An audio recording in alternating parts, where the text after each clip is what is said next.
I'm going to narrate the reasons why I want to pursue this research, psychosocial reflection on patrimonial authority. I am not, I'm going to share my screen. Nakikita niyo po. Okay. So nakikita niyo po ba? Can you see the screen? Yeah. Yes, does it appear in your... Yes, sir. Okay. So the proposed title is a psychosocial reflection on the patrimonial culture in the Philippines. Now, theoretically, my research centers on this psychosocial reflection on what seems to be the culture of obedience and conformism within the Philippine electoral democracy. The main question which I want that lingers in my mind is, how is it possible for our political leaders to maintain power when most people see them as undeserving of public office? What I'm going to narrate is examples of how I want or why I want to pursue this project of mine. So this is the background of my study, or the background of this study. Since my seminary days, when Archbishop Orlando Quevedo, now Cardinal Quevedo, sent us to the hinterlands of the Ilocos region for immersion, he always reminded us, and I quote him, "Be with the poor, live with the poor, immerse yourself and understand the situations of the poor," unquote. Within 5 years of living in the hinterlands, that was in 1989 to 1994, I developed this curiosity about what it means not to be poor. I began to be interested in our political leaders, how they live their lives, how they govern their constituents, the desirable qualifications to run a province or a municipio, and what artistic skills they employ to maintain their positions in government. And as far as I can remember, in the presidential election of 1992, I realized that a particular powerful family governs my province since time immemorial. Thus, I became fascinated by the dynamics of socio-political structures in our country, mainly how this specific family in Ilocos Sur could remain in public office for almost 50 years. Researching on this political phenomena, I came across an article which says that it was in 1949 when Senate President Jose Avellino was investigated for questionable financial transactions by President Quirino. The reply of Avellino was, I quote, "Why did you have to order an investigation, Honorable Mr. President? If you cannot permit abuses, you must at least tolerate them. What are we in power for? We are not hypocrites. Why should we pretend to be saints when in reality we are not? We are not angels. When we die, we will all go to hell. It is better to be in hell because in that place there are no investigations, no Secretary of Justice, no Secretary of Interior to go after us," unquote. When I started in the academe, I came across the book of Paulo Freire, The Pedagogy of the Oppressed, where he explicitly stated, "To be is to become, and to become is to be like the oppressors," unquote. The expressions of who we are as dignified human beings are to imbibe a systemic projective attitude of an archetypal authoritarian structure manifested along the dominant ruling class. To become a tao, to be respected and recognized as a human being, as a tao, is to capture and introduce the dominant class image. Gradually, I came then to recognize that people from my province have introjected that particular image and want to become like that powerful family who ruled Ilocos Sur for 50 years now. But how were they able to maintain those political positions?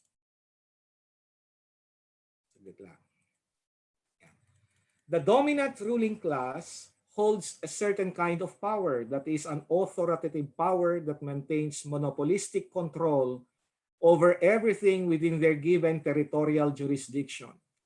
This phenomenon can be observed in different provinces, not only in the Ilocos provinces, but in different provinces in our country as well, in localities as power and control became effective tools for the ruling elite to maintain their political status in society. Through power and control, these same ruling dominant classes use state resources to keep and expand their economic and political influences and interests. They think of themselves as powerful members of distinctive social classes or occupations. They become so organized that they form network of alliances knitted by blood and marriage in the name of power. Because of this, they combined and employ all their political types of machinery and economic assets to redirect the municipio or the provincial government and even the nation's destiny. Through the alternation of power and wealth among our political power brokers, the hierarchical pattern they all follow is political plums, distributed by national leaders to their family members, friends, favorites, and up to the loyal provincial and municipal leaders, who in turn are also members of the local political elites. Thus, our political and economic culture, I believe, resonates on a patrimonial and elitist social networks, which rely on vertical and horizontal relationships of dependence. I agree with our political scholars who assert that quote, from the pre-Marcos until post-EDSA, the elite-landed politicians rule. And this is due to the persistence of the old political economy where the economic and political elites dominate the state's policy making. Further, as long as there is a solid base in proprietary wealth which is invulnerable to state intervention, we will be ruled by paternalistic bosses who wallow in capital-intensive machinations, which then lead to what we call now the political dynasty. We declare that we live under democratic governance, yet our leaders sustain this patrimonial culture through force, wealth, and even violence. In the post-colonial years, particularly after EDSA, our political democracy is still considered an abuse of authority, power, and dominance. Public offices have always been the locus of control and wealth, where exchanges of favor and protection occur. This pattern, we can see this pattern along with the Spaniards' time or during that time, the Principalia class as a privileged group of people who occupied national and local positions. We continued this kind of political arrangement during the American occupation in the Philippines. They selected men from the ranks of the Principalia or the Ilustrados in the appointment to public office. The Americans maintained this structure until they introduced the electoral system, which favored the propertied class. According to Simbulan, since 1916, the pattern has been set and it continues up to this day. Indeed, we are back to what Kimpo says or describes as the rule of elite democracy, cacique democracy, oligarchic democracy, patrimonial oligarchic state, strong oligarchy, and boss rule. Our democratic polity manifests that what we have is itself patrimonial. Specifically, we are patrimonial oligarchic state. If our predatory power brokers still call the shots, then a robust democratic polity and vibrant civil society would remain a utopic vision for us.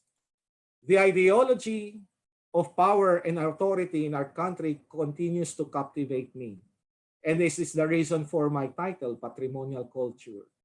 But what is precisely this concept in politics?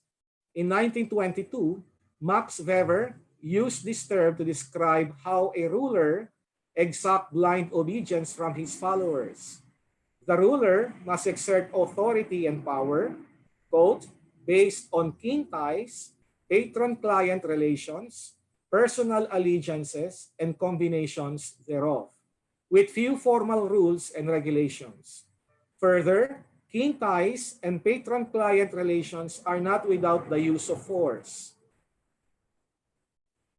We are not without the use of force and power to maintain the leader's particularistic advantages. Today, many scholars agree that what is meant by patrimonial culture or patrimonial authority is to exercise political control over members of a group, organization, or community for self-serving interest. However, uh, making the people submit and conform through through power and control would be too costly. We all know that fear and submission create instability and social unrest in our social relations. We all experienced this during the martial law years, when external fears reached their breaking point and became a weapon instead against the dominant ruling regime. We initiated revolt in 1986 and we succeeded in changing our leaders. But still, a patrimonial oligarchic system prevailed. 3 years after EDSA, powerful political interests, institutions, and families asserted themselves, maintaining the old political status quo. Thus, at the end of Cory Aquino's term in 1992, our Congress comprises elite families, well-established political clans, and therefore patrimonial culture still abounds. And it is becoming more insidious as our electoral democracy embraces gambling bosses, media personalities, entertainers, action stars, rent seekers, real estate tycoons who translate the public office into particularistic interest instead of the common good. But the question arises, can we not just change the system? Horkheimer argues, to understand why a society functions in a certain way, why it is stable or dissolves, demands therefore a knowledge of the contemporary psychic makeup of men in various social groups. I argue then that probably there is something in our collective unconscious for a patrimonial culture to persist. After all, our socio-political climates, our mode of production and distribution, industrial techniques, weather, and the raw materials that we have, all of these affect the individual psyche. So I end here and I'm going to posit this, hanggang dito lang ang natapos ko. These are the questions that linger now in my mind. Number one, do people choose these political power brokers, our leaders, because are they really qualified for that position? If they are not qualified, ibig sabihin ba, mahal na mahal kaya ng mga tao, yung mga leader natin? O kung hindi naman sa pagmamahal, takot kaya, number two, takot kaya ang nananaig or fear of loss of that love and support? Or some theories would say, some social psychologists would say, people vote for these leaders it's just because they want to become a part of that in-group mentality in choosing a leader. Number four, isang problema ko na aking naisip ay, do people elect political predators just because of material inequality or economic inequality? Or in number five, is it because of an introjected, that's the Freudian, the introjected father image and the yearning for a mother figure? Until there only. Thank you. Thank you po, sir. The floor is now open po for questions.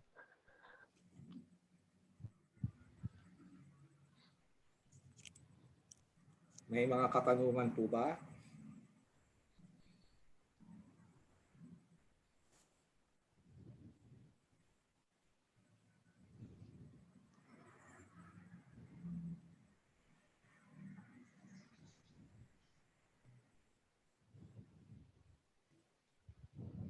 We can also use the chat box po sa mga gusto pong magtanong.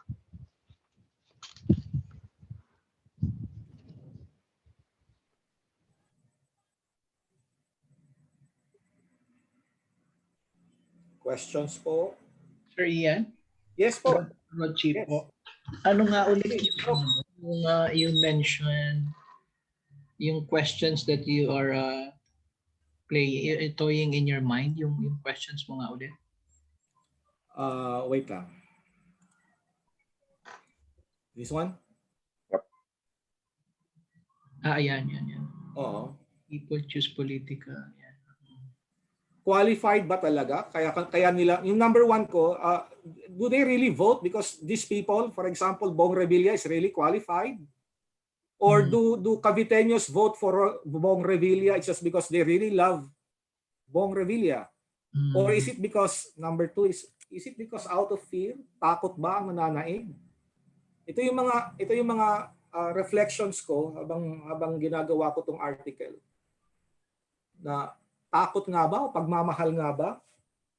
Ang tanong ko, sir, is paano kaya mo how are you going to collect information dyan? Yes. As I said earlier dun sa introduction ko, my paper, that's a good question, Doc Rochi, kasi sumagi rin sa isip ko yan.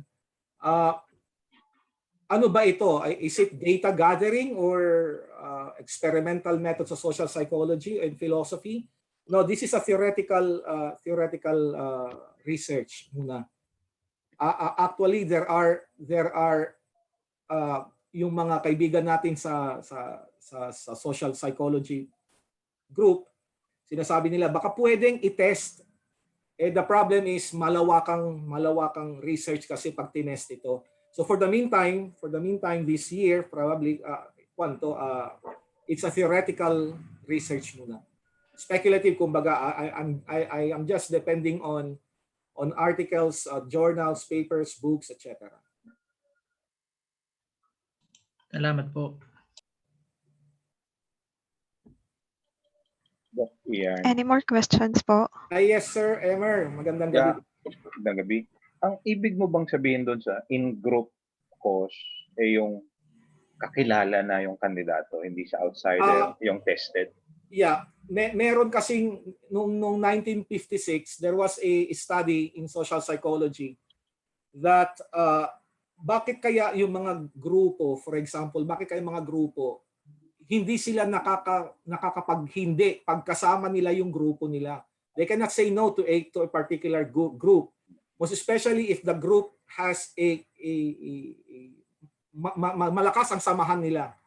And they found out that in many clinical experiments and tests, they found out that people want to fit in to a certain group in order for them not to be ostracized. Yeah. Because to be ostracized is damaging sa ego daw. Yun ang mga sinasabi ng mga latest na research sa fit in, sa in group. Typical example po nito ay yung pinag-usapan po natin noong July nung panahon ni Doc Pau doon sa post-truth. Bakit ang daming mga bumoboto kay Trump? It's just because that group, they find it nga ito yung grupo nila na parating inaapi ng mga out group.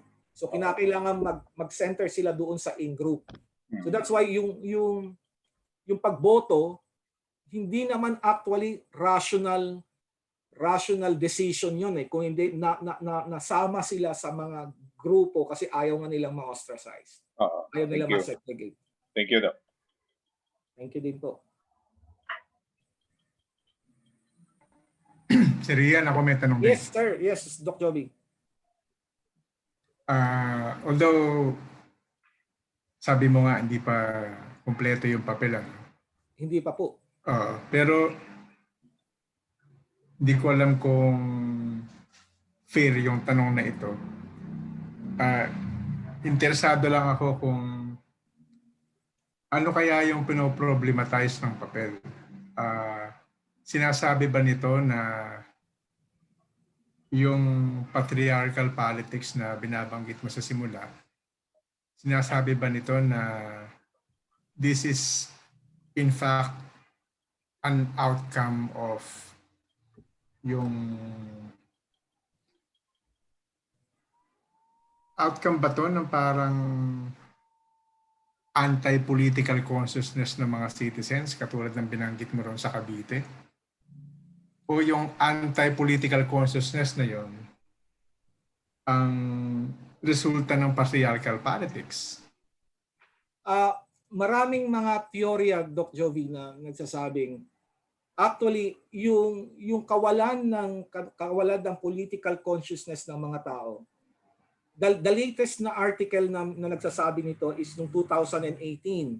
Binanggit po ito ng London research na because of too much inequality, kaya nabanggit ko ata yung sa number 4 ko.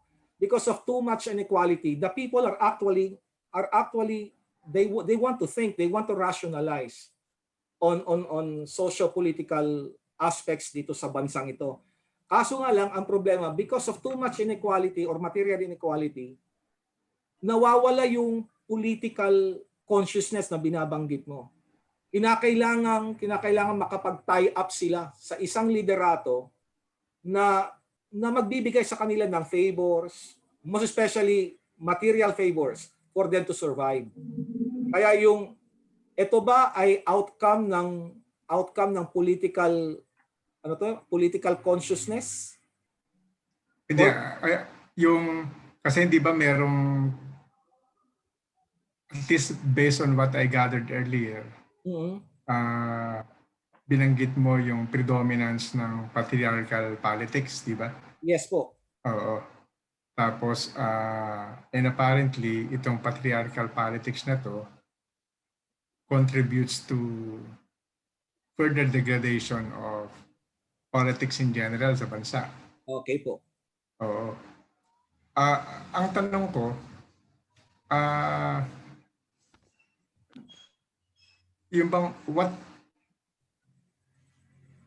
yung bang patriarchal politics na yon is made possible by the fact that citizens, as you pointed out a while ago, do not have the ability and the disposition to choose wisely? Or yung ganong klaseng deprivation ng mga citizens ay parang ito yung ipinipilit o napalaganap ng patriarchal politics. Parang it's a chicken and egg question. So, that's right. Ang tanong ko, simple lang kasi sabi mo nga hindi pa naman tapos. Yung bang papel will go to that direction in a way na it will trace yung origin ng ganitong klaseng pathology. Kasi for example, kung bibigyan natin ng Freudian reading, di ba parang ang dali lang na solusyon, kill the father. Patain mo yung tatay. Pero ang sinasabi mo nga, mahirap gawin sa Pilipinas yan kasi yung mga tao nasanay na tingnan yung mga politiko bilang tatay. Oo, tama. Tapos kahit anong sama ng tatay nila, wala best president ever So, paano papatayin yung tatay? Actually, magandang katanungan yan, Doc Joby, dahil ito ba ay outcome? Pinush ba ito ng patriarchal politics natin? Probably. Yun, isang titignan ko rin yan. Isang titignan ko rin yung kawalan ba ng yung economic inequality ba? Ito ba ay nag-strengthen? Does it strengthen yung patriarchal politics na yan? That's true. Pero meron akong sanang gustong banggitin na ang Freudian, sabi mo patayin yung tatay. The problem with that is hindi natin pwedeng patayin yung tatay dahil the moment na na-introject mo yung tatay within, yun ang sinasabi ng mga karamihan ng mga psychologists. The moment na na-introject mo at gusto mong patayin yun, magkakaroon ng collective guilt naman ang mangyayari. So ang nabasa ko ngayon ay itong yung binanggit nga ni Sir Emer kanina, mas nananaig pa rin yung in groups psychology na ito sinasabi nila na aping-api kami at ang nakikita lang namin na pag-asa dito ay itong mga liderato na ito. Whether these leaders are qualified or not, basta magbibigay lang ng favor o kaya protection sa amin, okay na kami. Because the ultimate goal for the people is to survive financially, and at least morally siguro wala yun, pero yung financial lang pinaka-importante. Thank you, Sir Ian. Salamat din, sir.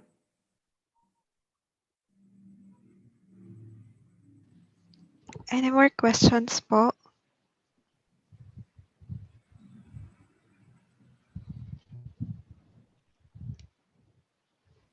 May mga katanungan pa po ba? Doc, ako po sana magtanong lang po. Sir Anton. Ako, Doc, yung sinabi niyo po nung huli po na parang hindi po kasama yung moral. Parang naisip ko po kasi na yung kasi I get to identify, for example po dun sa isang politician.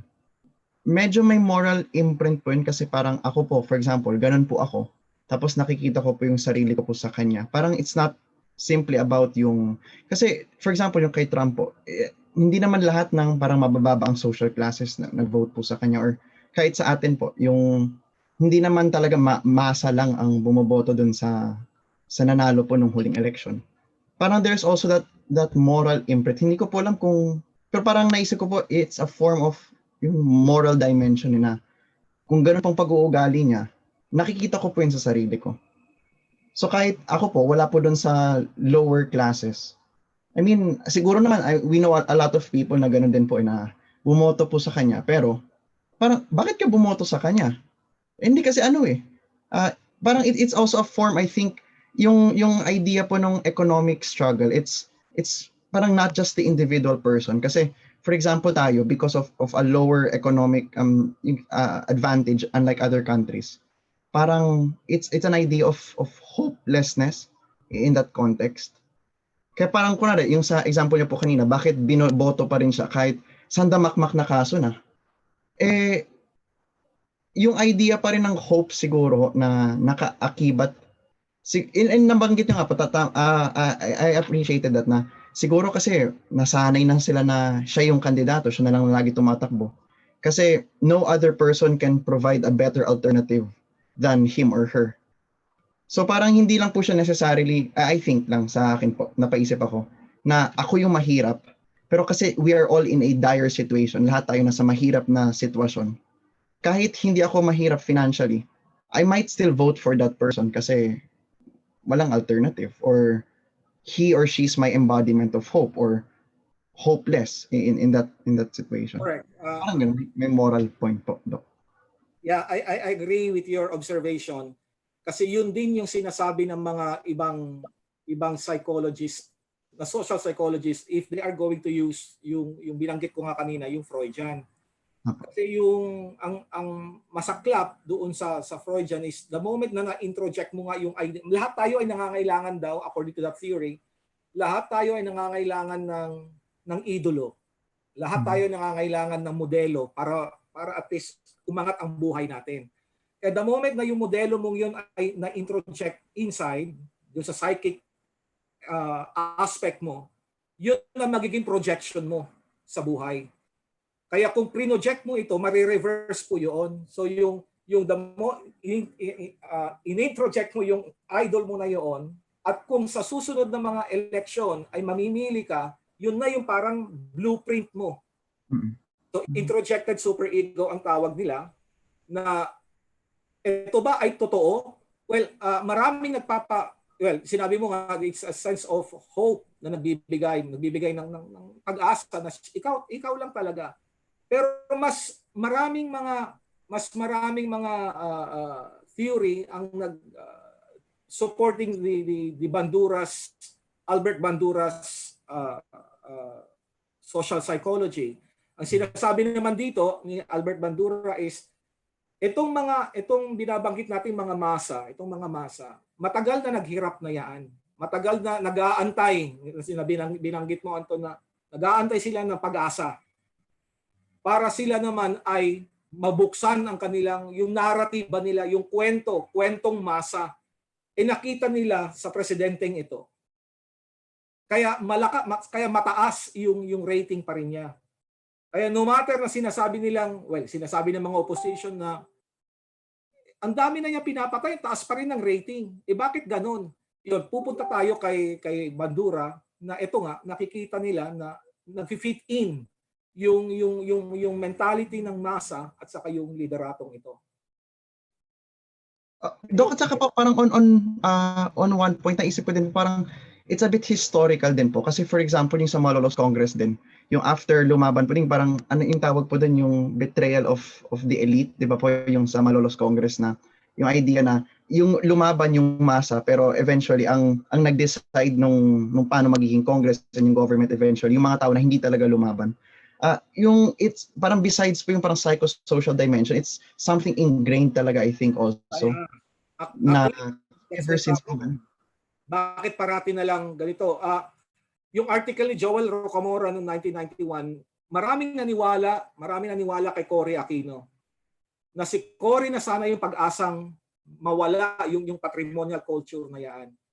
Kaso nga lang, since nagkaroon ng problema ang Aquino, yung Cory Aquino government noon, at ito'y pinasukan pa rin ng mga elitistang nanggaling dati sa Marcos. Yun ang teorya ni Rocamora. So since then, walang nagawa itong si Aquino but to appoint leaders who come from the landed elite. So since 1991 until now, ganun. And worst, ang nangyayari ngayon ay pinasukan na tayo ng mga media star, entertainers, etc. Sige. So yung main problem ng paper ko is hindi kaya nasa collective unconscious na patuloy na ganito ang nangyayari sa atin. Yun lang po. Thank you po, Doc. Meron pong chat dito, saglit lang.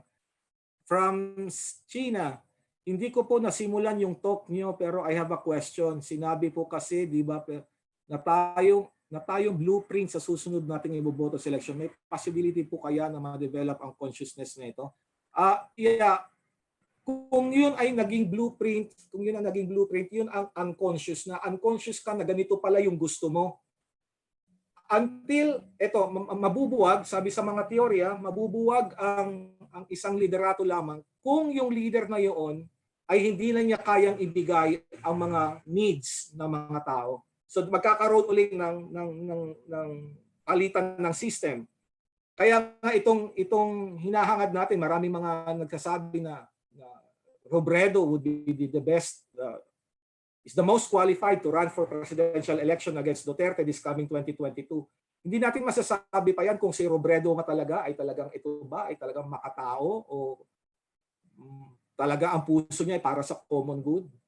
Kasi sa psychology, makikita mo lang yan sa pattern ng isang tao, pattern of behavior niya. Until such time na pag hindi mo na naibigay yung gusto ng tao, doon magbabago yung sistema. I hope I answered your question, China. Ian, pwede pa ba? Yes, sir. Yes, sir.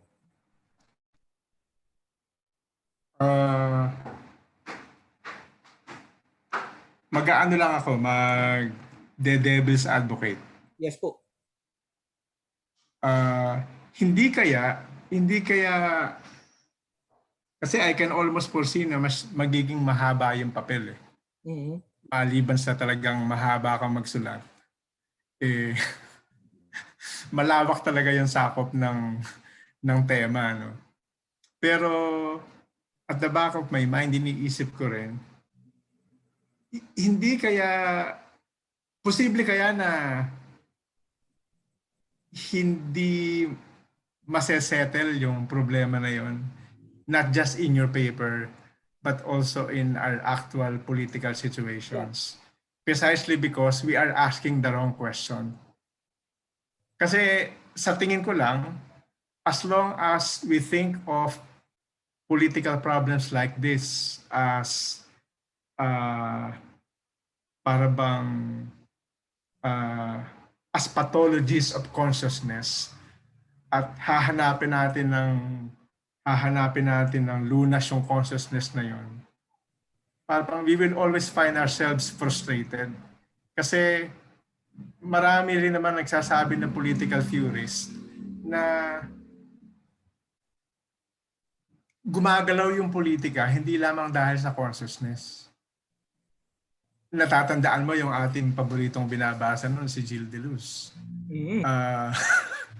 Yung politika sa kanya ay nag-unfold not because of consciousness, not because of conscious initiatives, kundi mga puwersa na kahit consciousness mismo ay hindi maipaliwanag. Kaya nga, di ba, schizophrenic ang politika.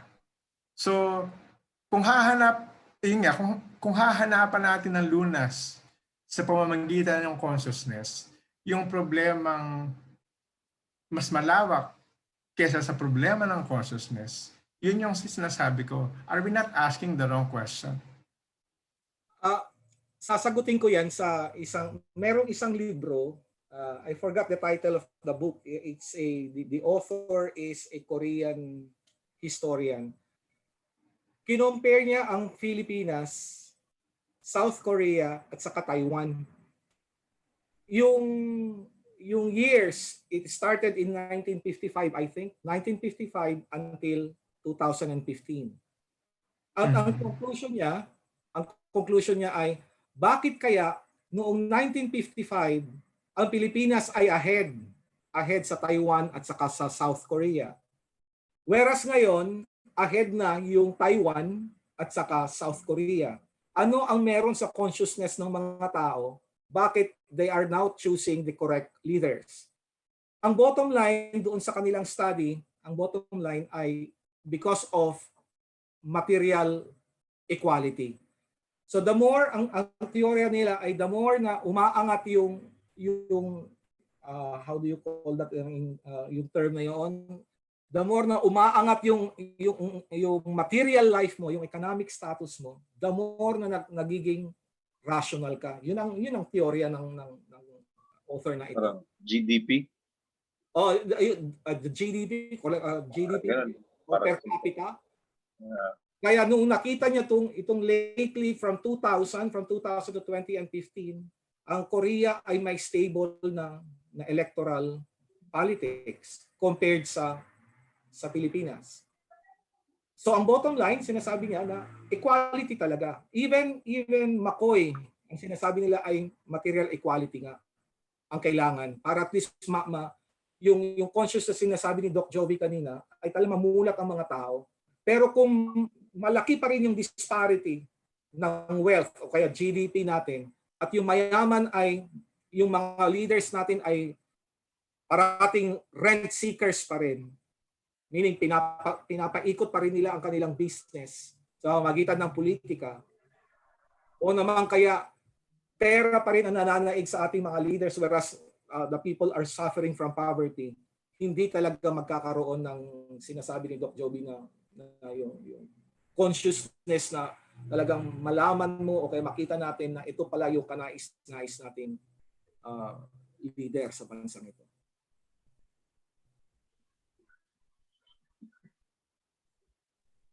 Sir Ian. Yes, sir.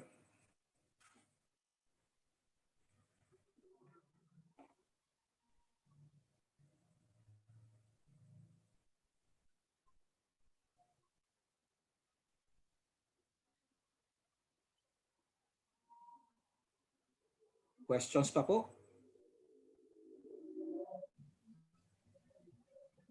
Good evening, Ian. Ay, Sir Oscar, Doc Diamante. May tanong ako, ginamit mo ba ang word na patrimonial? Ano ibig sabihin mo ng patrimonial? Si Doc Joby kanina ginagamit niya patriarchal. Magkapareho ba yun? Yeah.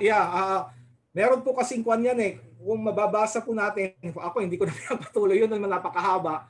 Meron isang section doon sa libro ni Economy and Morality ata ni Max Weber. Meron siyang inumpisahan niya sa word na patrimonial. Then nag-evolve siya sa tinatawag nating patriarchal. Pero the same meaning pa rin. Patriarchal and patrimonial. Ruled by the landed elites. Pero karamihan dito sa ating sa bansa natin, karamihan ng mga scholars nagsulat sa mga ganito patrimonial authority, yun, parati nila sinasabi is it is ruled by few, by landed elites na ayaw na nilang bitawan yon dahil nga rent seekers sila. In other words, sila na mismo nag-uusap. Even in Congress, for example, sila na mismo nag-uusap din kung paano gumawa ng batas para lumago ang kanilang businesses. Follow-up Yes, sir. question. Ang ano ba ang mukhang ang study mo ay nagpo-focus sa psychological or psychosocial, right? Pero kanina parang nagkaroon ng mixture ng influence, for example, na-mention yung material, tapos consciousness. Kasi sa traditional na understanding natin, parang mayroong parang may labanan ng consciousness at saka ng material. Alin ang nag-dominate sa isa? No? Kumbaga, is it the material that influences the consciousness or that forms the consciousness, or it is the consciousness that somehow is dominant over the material, something like that, no? Ito ba ay na-transcend ng iyong framework, kumbaga, itong ganitong klaseng structural analysis, no? Another thing, maliban doon sa consciousness and material, kasi na-mention mo rin si Priore, no? Yung pag-analyze ng lipunan natin in a political aspect, nadadaan ba ito mas maganda ba pag idadaan sa consciousness na aspeto or psychological na aspeto, or more on sa structural na aspeto? So kahit na anong klaseng parang pagbibigay ng conscientization, no? Mukhang ma-effective or mas dominant yung effect ng structure. Kaya hindi talaga na override, hindi talaga na-transcend ng mga tao yung kasi nababanggit mo palagi ay yung equality, no? Dahil walang equality, so kumbaga napapako sila doon sa inequality na situation at hindi gumagalaw yung kanilang consciousness, kumbaga, dahil nga ang base talaga parang dominant aspect ng kanilang political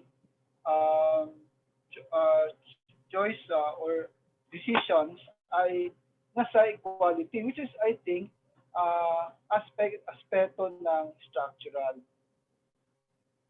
Ewan ko kung naintindihan, nakuha mo yung ano. Yes, sir. Yes, sir. Una, yung sinasabi mo kanina na is it yung consciousness or yung materiality? Yung balikan ko lang si Freud, sir, kasi si Freud hanggang nagtapos yung kanyang pagsa-psychoanalyze doon sa tinatawag nating family. Beyond that, wala nang effect. Pero it was late in 1933 that he realized na meron talagang effect, yung tinatawag na the material aspect, for example, mode of production natin, at saka yung individual psyche. So in other words, dialectic po yun. Balikan po natin si Marx, sinasabi ni Marx na it's not the consciousness that determines the world, but actually it's the world that determines the consciousness. So iikot po yun. So ang tanong naman ng mga first generation critical theories is, meron kayang epekto ang nangyayari sa material production? Meron kayang epekto sa individual psyche yun? At marami hong nagpatunay na meron nga, yung struktura, nababago niya yung consciousness natin. Kaya yung sunod po yung tanong Doc Diamante ay ano na nga ba yun? Yung pangalawa. Ano yung pangalawang uling tanong? Yung sa actually yun na yun, structural at saka yung Malaki po ang epekto ng struktura. kasi Sa yun nga, behavior ng tao. structural. So mas maaring baguhin, siguro mas maganda baguhin yung magsimula ka sa structure para susunod na lamang yung ganito ang nakikita kong halimbawa, no? Nung ginawa yung after sa revolution, yung constitution natin ngayon, no? Naglagay ng mga panibagong institution, provision katulad ng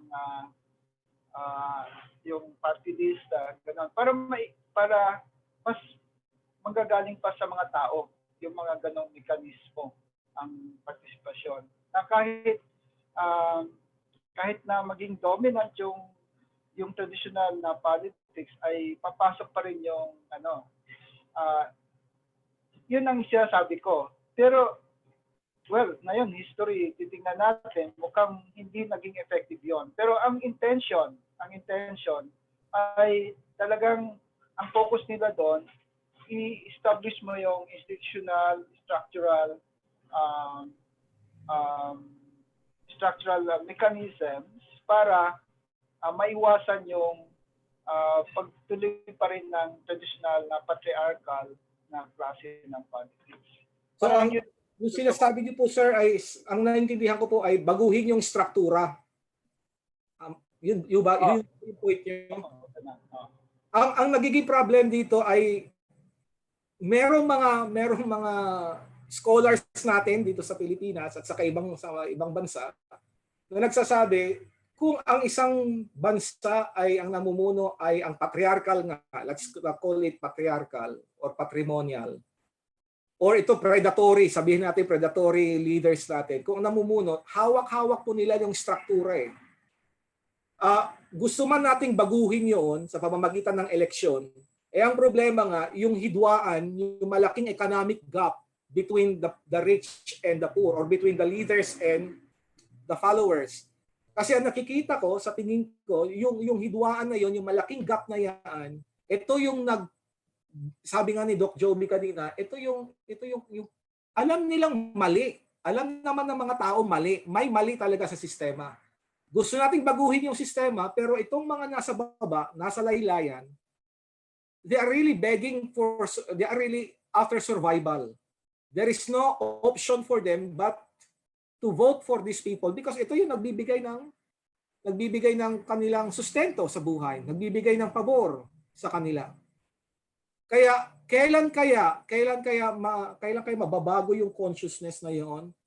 Well, as of now ang aking teorya pa rin na siguro na very convincing sa akin is yung economic gap.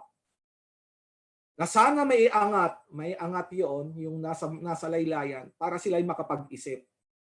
Kasi katulad na binanggit ko kanina, yung study po sa Korea, Taiwan, and Philippines, umangat na ang Taiwan, umangat na ang South Korea, it's just because of equality.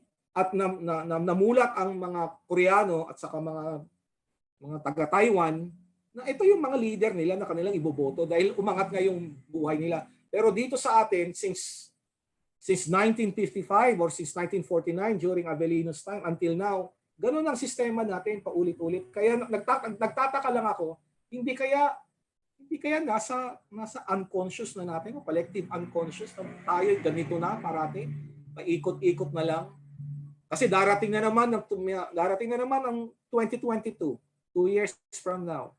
Sino na naman kaya ang the same predators uli? Siguro ang mananaig kasi hawak na nila. Ang isang teorya rin ay yung rent seeking. Ang rent seeking ay, for example, isang politiko dyan sa Makati na nagbibigay ng cake tuwing may birthday ng mga senior citizens. Pero hindi natin alam na yung bake shop pala ay pagmamay-ari ng kanyang son-in-law. So, in other words, yung pera na pupunta sana sa mga tao ay pumupunta sa kanyang kumpanya. So marami sa ating mga politiko, ganito ang kanilang mentalidad. Na habang nasa poder ka, paikutin at paikutin ng pera, gumawa ka ng business para ikaw ay manatili sa pwesto. So kung babalikan po natin na Doc Diamante yung tanong, kaya pa natin palitan ang struktura? Hopefully, sana. Sana mamulat. Yun lang po. Salamat. Yan.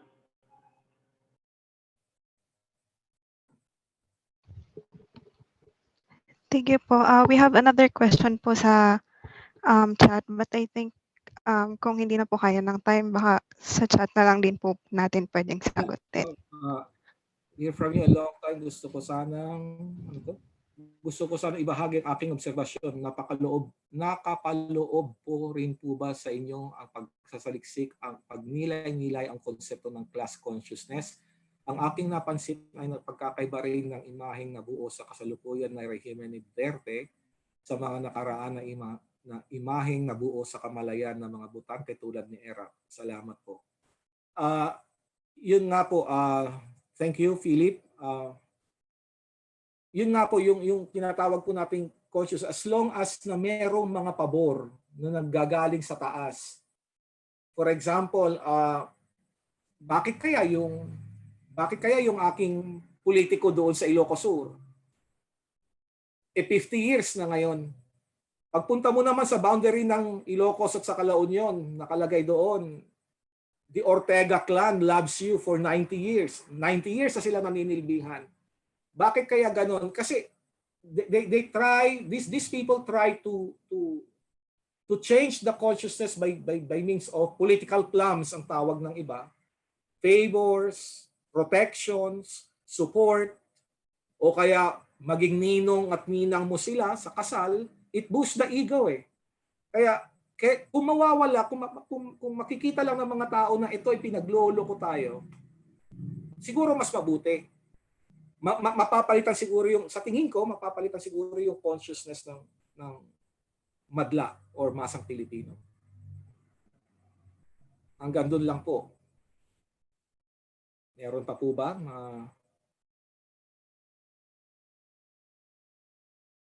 Meron mga nandito, Ken Marcaida. Parang nasa philosophy ito dati Benito Marcos. So ayan dami. Okay, questions po? May mga katanungan po ba?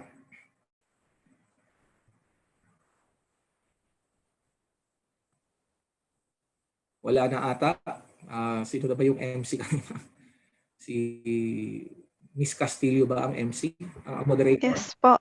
Thank you po, Sir Pacquing. Kung may questions pa po, pwede na lang po sa chat. So I can proceed na po sa aking presentation po. By the way, sino po yung moderate ko mamaya? Yung last, ano? Apo, Doc, kay Gillian po kayo, Doc. Okay. Thank you very much po sa mga nakinig. Thank you.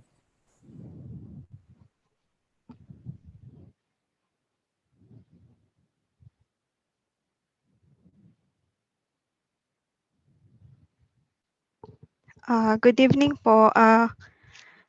Ang i-present ko po tonight ay yung abstract and problems that I was able to formulate after considering the comments and suggestions I got during the first presentation po. So I've considered writing on Judith Butler instead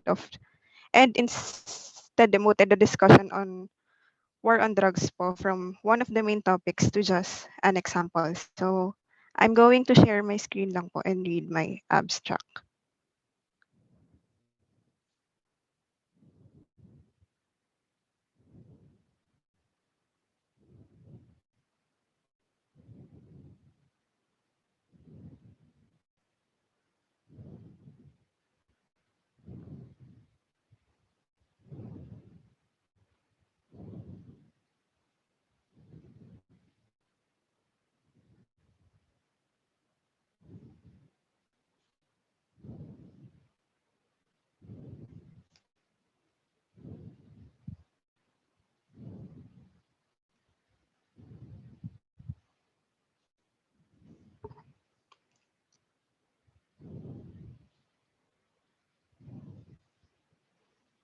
So, sana po kita na here's my abstract po.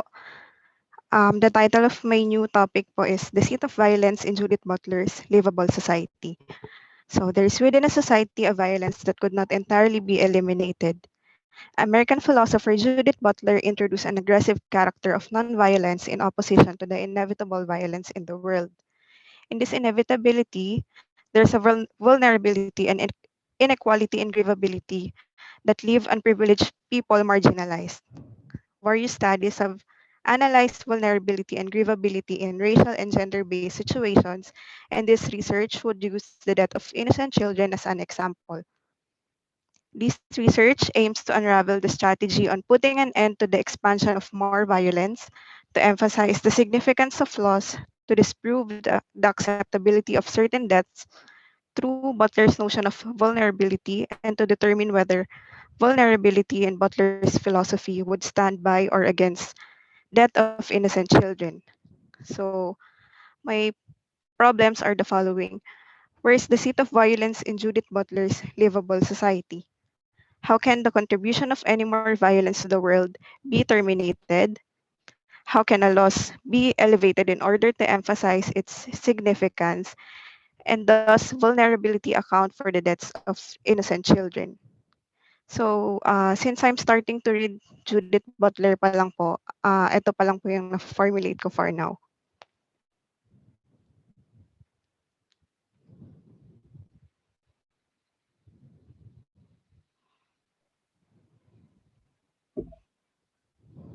Yes. Thank you, Jean. Thank you po. Yeah, thank you, Jean. Okay, so are there any questions or I think better suggestions for us to help Jean or to open up an insight that would give more for Jean?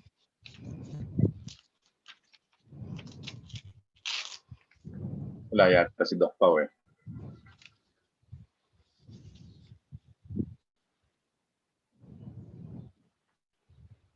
Hello.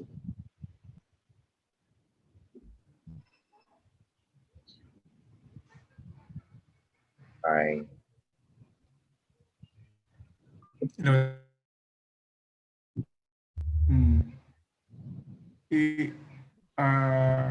based doon sa present, itatanong ko lang kung ano yung main contention ng papel. I assume na this is for a possible thesis. Tama ba, Jean Marie? Yes po, Doc Louie. So, kahit na abstract pa lang ulat mo and you said na you have just started reading Judith Butler, gusto ko itanong yung what will be the general direction of the research? Ano ba yung, like I said, main contention that you wish to develop? Yes po, thank you po. According po kasi sa nababasa ko for now, ang pagkaka-acknowledge po ni Judith Butler sa violence is we're living in a force field of violence. Pero sinabi niya rin po na maybe we can live with conflict but without violence. So sa paper ko po, parang gusto ko pong umikot sa paghahanap kung saan talaga pupwesto yung violence sa klase ng livable society na gusto mangyari ni Judith Butler. Especially na sinabi niya na hindi siya mawawala, pero ang gusto niya is walang violence sa world na gusto niyang maging type of livable po.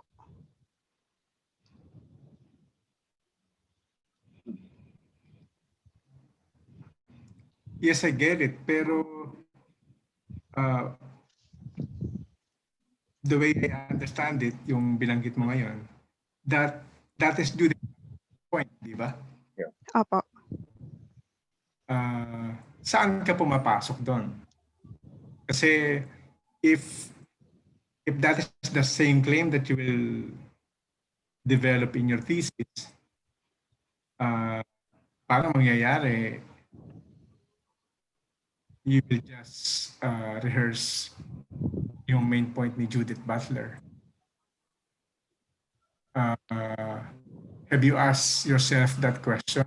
So, how do you plan to engage Judith Butler? Yes po. Ang plan ko po is gusto kong makita kung ano po yung magiging utility po ng violence kung sakali nga po na ang gustong mangyayari ni Judith Butler is mawala siya, although acknowledge. So, ang akin naman po, gusto kong malaman kung may utility pa ba siya after ma-recognize na andun siya, pero pwedeng mawala.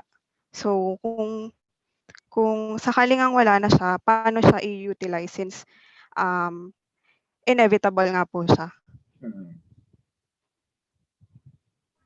Okay, thank you, Jean Marie. Thank you po. Jean, mag-share lang ako ng insight. Opo. Kasi binasa ko rin si Butler. Parang sinasabi niya na yung batas mismo ay merong certain form of violence already. Yung batas mismo. Tapos, ang dami niyang sinasite mula kina Hobbes, mula kina Rousseau, mga ganun. Tapos, yung state of nature ni Hobbes noon, di ba violent din yun mismo. So, pati daw ang paggawa, parang in-imply lang, that's my reading, pati yung paggawa ng social contract is out of violence. And then even the application of the social contract itself is another form of violence. So, sa nadinig ko kanina sa'yo, parang hindi mo talaga nga maiwasan yung certain element of violence. And I think nag-agree ka naman na nandun talaga meron pa ring certain level of violence all throughout sa social life. Paano mo lang siya siguro bawasan ng konti. Oh, that's just my my understanding. Thank you. Thank you po. Yeah.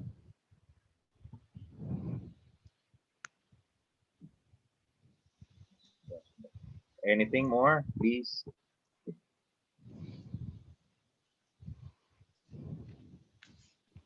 Hello. Yes, sir. Fire away, sir. Hello. Lang ha, kasi I just teka lang. Wow. Yes. Oh, yeah. Yeah, teka lang. Give me a second.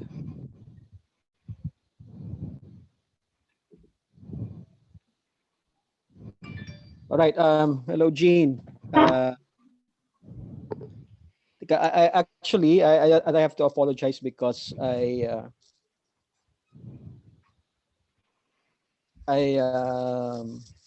wasn't able to listen to your paper kasi I was doing the groceries. Kakarating ko lang. So anyway, I was just wondering if in your presentation you or in the study that you're proposing that you intend to talk about the ontology of ontology of violence, but more specifically the kind of philosophical anthropology that Butler proposes in her latest book. I just want to start with that. So, do you intend to do that? Yes po, I plan to focus po on her newest book po kasi. Mm-hmm. Which is the force of nonviolence. Yes po.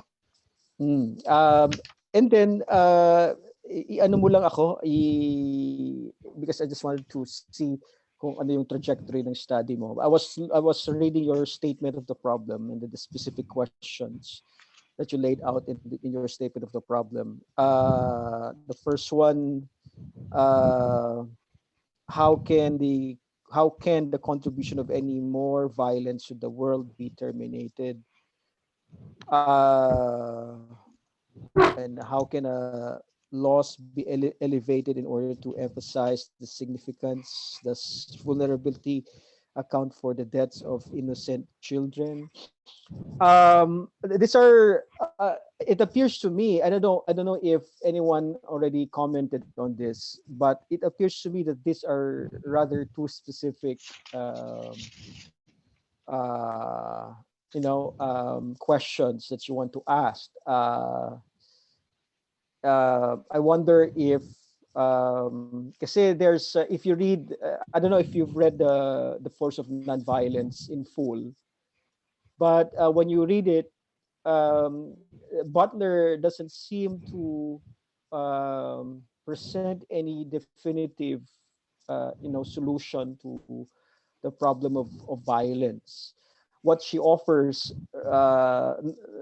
rather is a way for us to understand why violence happens in the first place.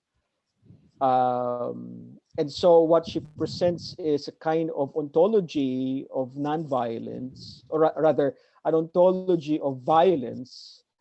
Uh, and she tries to explain this by presenting a kind of philosophical anthropology that allows us to understand the possibility of nonviolence. I wonder if in the I suppose this is the thesis that you are intending to pursue, which is still on nonviolence, but I think you have shifted from Albert Camus to Butler. Because I still remember the last presentation that you did, maybe a month ago or a couple of months ago. Pero I'm wondering how far are you in reading or accounting for Butler's philosophical anthropology? Yes po, sir. For now po kasi nagsi-start pa lang po ako magbasa kay Butler, and may nanonood lang po ako for now ng mga interviews niya nung launch nung book. So dun po ako ngayon basically kumukuha ng knowledge sa kung ano pong gusto kong maipalabas sa paper ko. Mm-hmm. And then since yes, yes po. how far Since go ahead.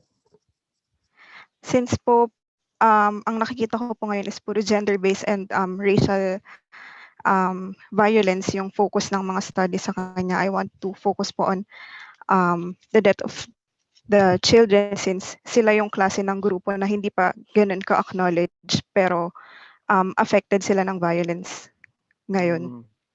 All right, I understand where you're coming from. I'm wondering whether you'll take my advice, because what you're intending to do is to write um, is write a master's thesis. I'm wondering if you instead want to uh, focus on a deeper, a more thorough reading of the force of violence.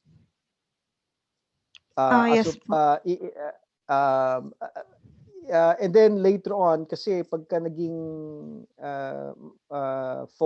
maging center ng discussion mo yung, for example, specifically the deaths of innocent children, the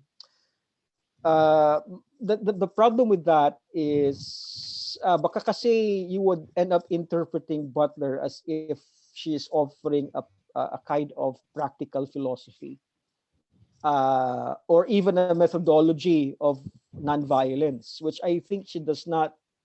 She's not offering. She does not do that. In the force of nonviolence, at least based on the way I read it and the way we discuss it in my reading group before,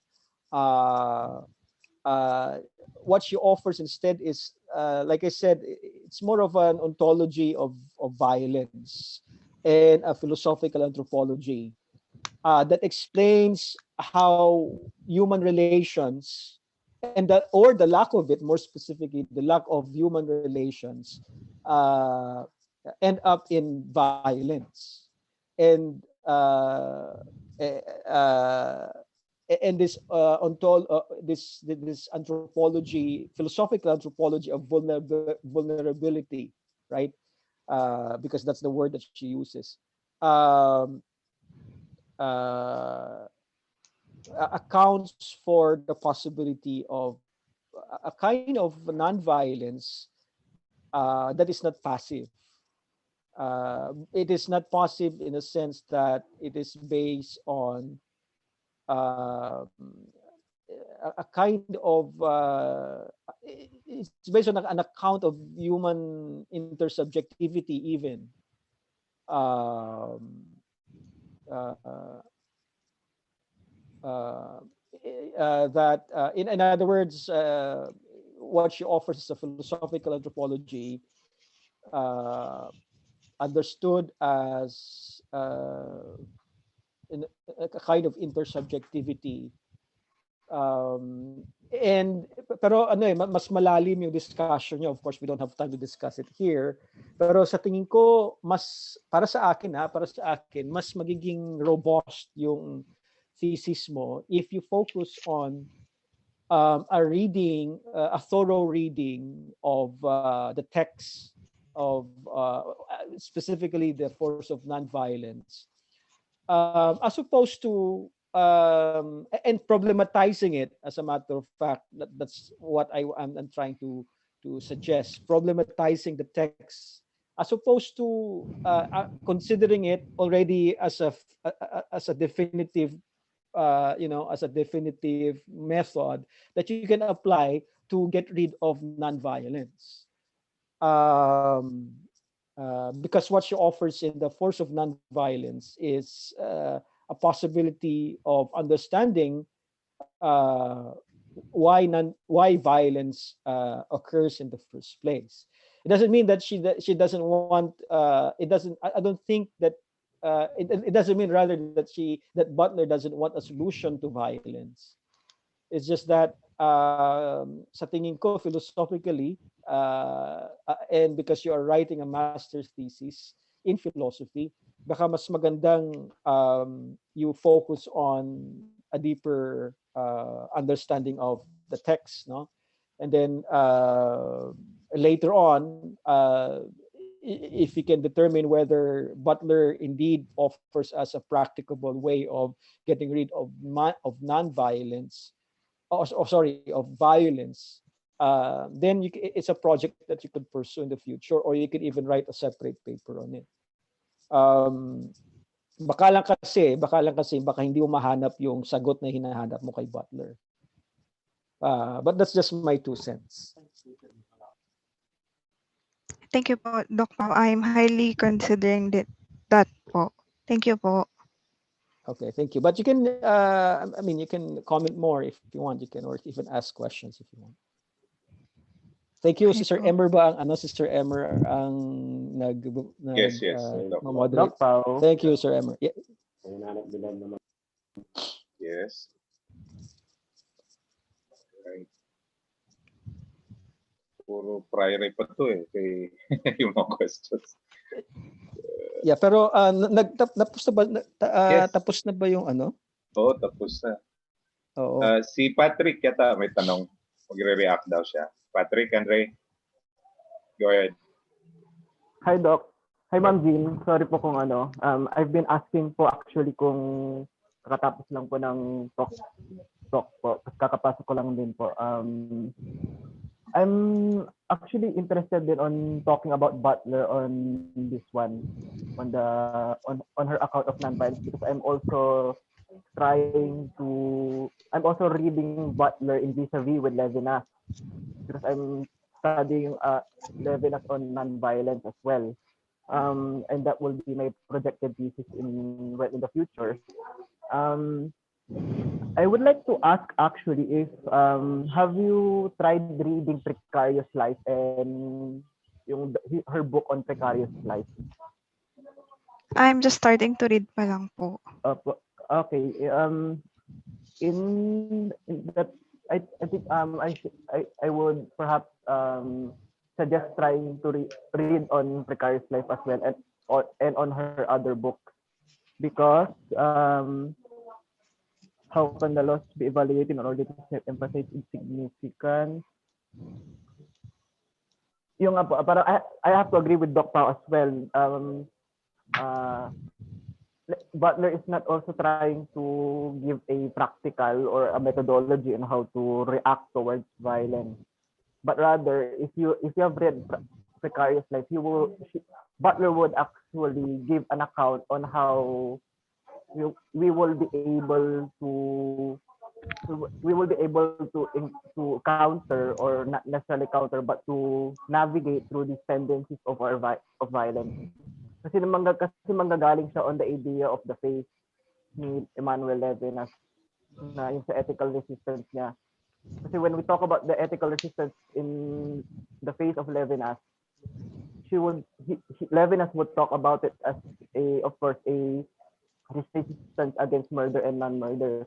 But Judith Butler would actually give a comment about it by saying that it is a resistance to, or it's rather, it's a dilemma between whether we are going to save the other or rather murder. And we should strive, of course, to, also in a way strive, of course, to counter these murderous tendencies. And I think that's something that we can read from part on the grievability part on the force of nonviolence. So what perhaps I would suggest, of course, is try to read Precarious Life as well, because that also has a more robust, mas malalim kasi yung pinanggagalingan niya kung bakit niya naisip yung idea of the grievability. Yun din yung tinatrace ko, and I hope to hear more from this as well. Thank you po. Thank you, Patrick. Thank you po. I actually intend to use talaga both Precarious Life and Force of Nonviolence po as my primary resources. So doon din po ako kumukuha ng aking mga thoughts on Judith Butler. And I can see po yung both kay Sir Patrick po and kay Doc Pao is yes, nakikita ko nga po na ang gustong mangyari ni Judith Butler is to reshape our rage instead of providing a practical solution nga po. So, ayun po. Thank you. Andre? Yeah. So, kung wala na, time check na tayo kasi baka yung sa dulo mawala ng oras. If it's okay with you, we shall close this stage. Anton, okay lang? Ako, Doc. Okay. Opo. Sige. Yep. Okay. Thank you, Jean. Thank you for Thank the you comments, Doc Jovi, Doc Pao, and Andre. Thank you. So si Gillian po yung... Yeah. Sige. Permission to share my screen. Ayun.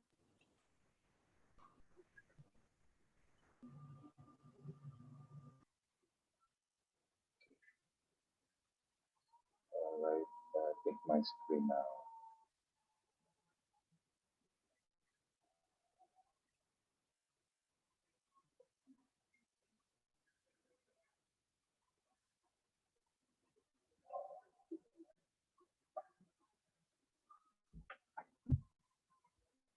Okay, good evening again. Is my screen visible and audio okay ba? Yes po, sir. Okay. Now, I came up with a very tentative title on different connotations of human dignity. Very much conscious of the abuses and barbarity done by both the protagonists during the two world wars, the United Nations drafted and ratified the Universal Declaration of Human Rights in December 10, 1948, rejecting the idea that there were subhuman beings who could be exterminated. The committee members came up with a universal code of human rights as an expression of world conscience to prevent similar atrocities to happen in the future. To make it easily acceptable to all the nation members, it was composed in mostly secular terms, avoiding as much as possible any religious implication. Without giving an explicit background of the concept of dignity, the Universal Declaration may have sounded without birth, heart, or soul. Still, it remains forceful because it is commanded by the UN. The composers in that committee avoided the concept that each person is given certain inalienable rights by the Creator or Supreme Being. Also, they eluded saying that such inalienable rights were derived from the state or conferred upon by a legit authority, because this statement would imply that such rights could be suspended by the power that granted them. Unanimously, the composers insisted that human beings have rights because of their intrinsic dignity. Persons have special value or distinctive worth, which should be respected and nourished. The Declaration states that the recognition of the inherent dignity and of the equal and inalienable rights of all members of the human family is the foundation of freedom, justice, and peace in the world. Thereafter, some other declarations by the UN and many of the constitutions of the civilized nations across the planet re-echoed the inviolable dignity of each human being. Where did the famous concept of dignity come from? The Universal Declaration followed the founding charter of the United Nations, which states their faith in the dignity and worth of the human person. Setting aside the Latin etymology of dignitas, the UN packaged the Western idea of dignity as universally understandable and having its corresponding equivalent concept or term in each non-Western culture. Thus, even the Hindu, the Muslim, the Buddhist, and the Confucian traditions do agree that dignity is the distinctive value or worth of and the respect owed to every human being. The idea of the primordial value of each person can be traced back to the Stoic philosophers among the early Greek pre-Socratic thinkers. However, it was the Judeo-Christian version of this idea as the Imago Dei that became popular in the Western civilization. As an Imago Dei, each person participates in a limited way in transcendent divine freedom, reason, power, creativity, moral concern, and love. It is noticeable that most of the drafters of the Universal Declaration were secular thinkers, but the few influential composers were Christians or theists, like the American representative Eleanor Roosevelt, I think the wife of the former president, Mr. Malik, a Jewish, and Mr. Qasim, another thinker. Nonetheless, the majority drafters saw at that setting that any mention of a given religion was not necessary because it might even be a cause of friction or division. This relative abstractness of the idea of human dignity in the Declaration is more of a benefit than a liability. Taking it away from any religious context or philosophical anthropology, the concept of dignity may be seen as weak or without a backbone. However, this so-called secular neutrality preserves its capacity to serve as a symbolic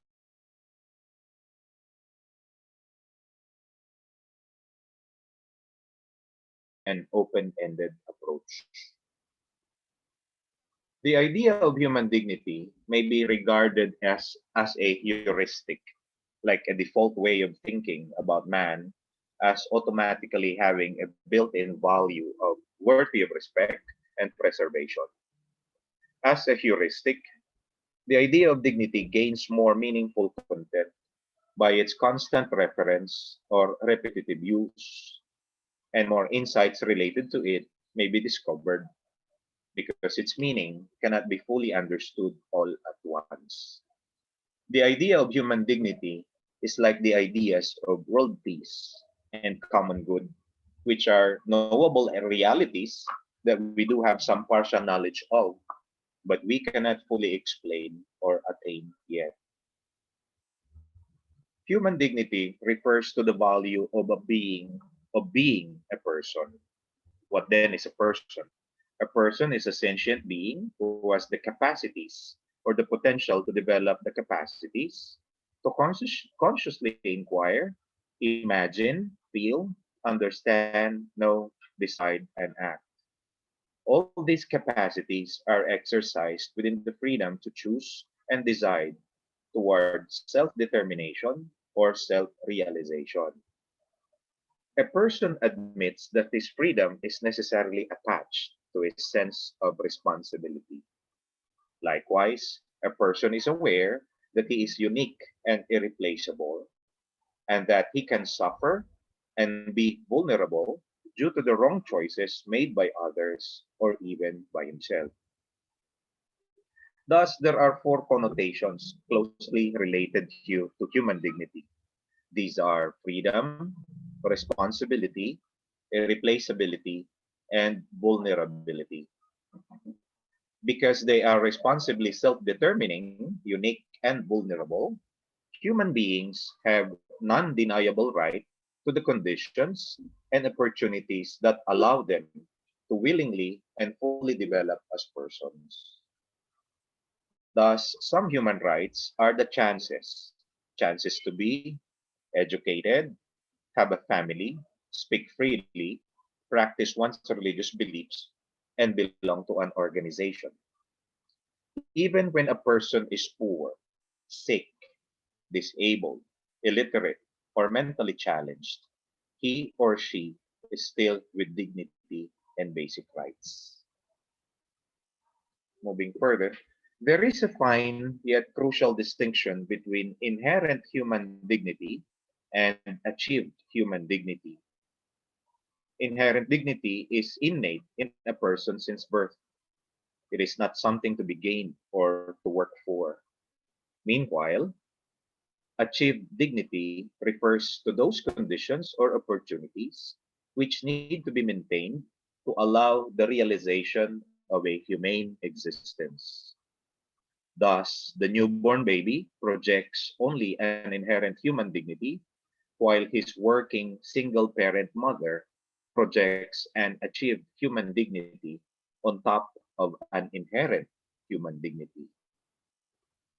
To maintain and achieve human dignity, some specific rights and liberties must be upheld or maintained, such as equality before the law, freedom from forms of discrimination, be it race, color, skin, gender, uh, religion, etc., freedom to marry and have a family, freedom to own private property, freedom of religion, the right to speak freely, right to access proper health care. All these rights are necessary for a person's dignity and the humane development of his rational self. Although it enumerates these ideal ways, the Universal Declaration cannot concretely impose each of them specifically. Most of the respected constitution of each nation is patterned after this heuristic or category of human dignity. But the concrete application or upholding of these rights or liberties is up to the specific tradition or legislation of a given community. For example, the rampant violations of human rights by the Duterte administration in the war on drugs, plus the red tagging, arrests, detentions of suspected enemies of the state. Meanwhile, the International Criminal Court or the Human Rights Commission seem to do the barking only, but with no bite, so to speak. The truly basic aspect of dignity is the inherent human dignity.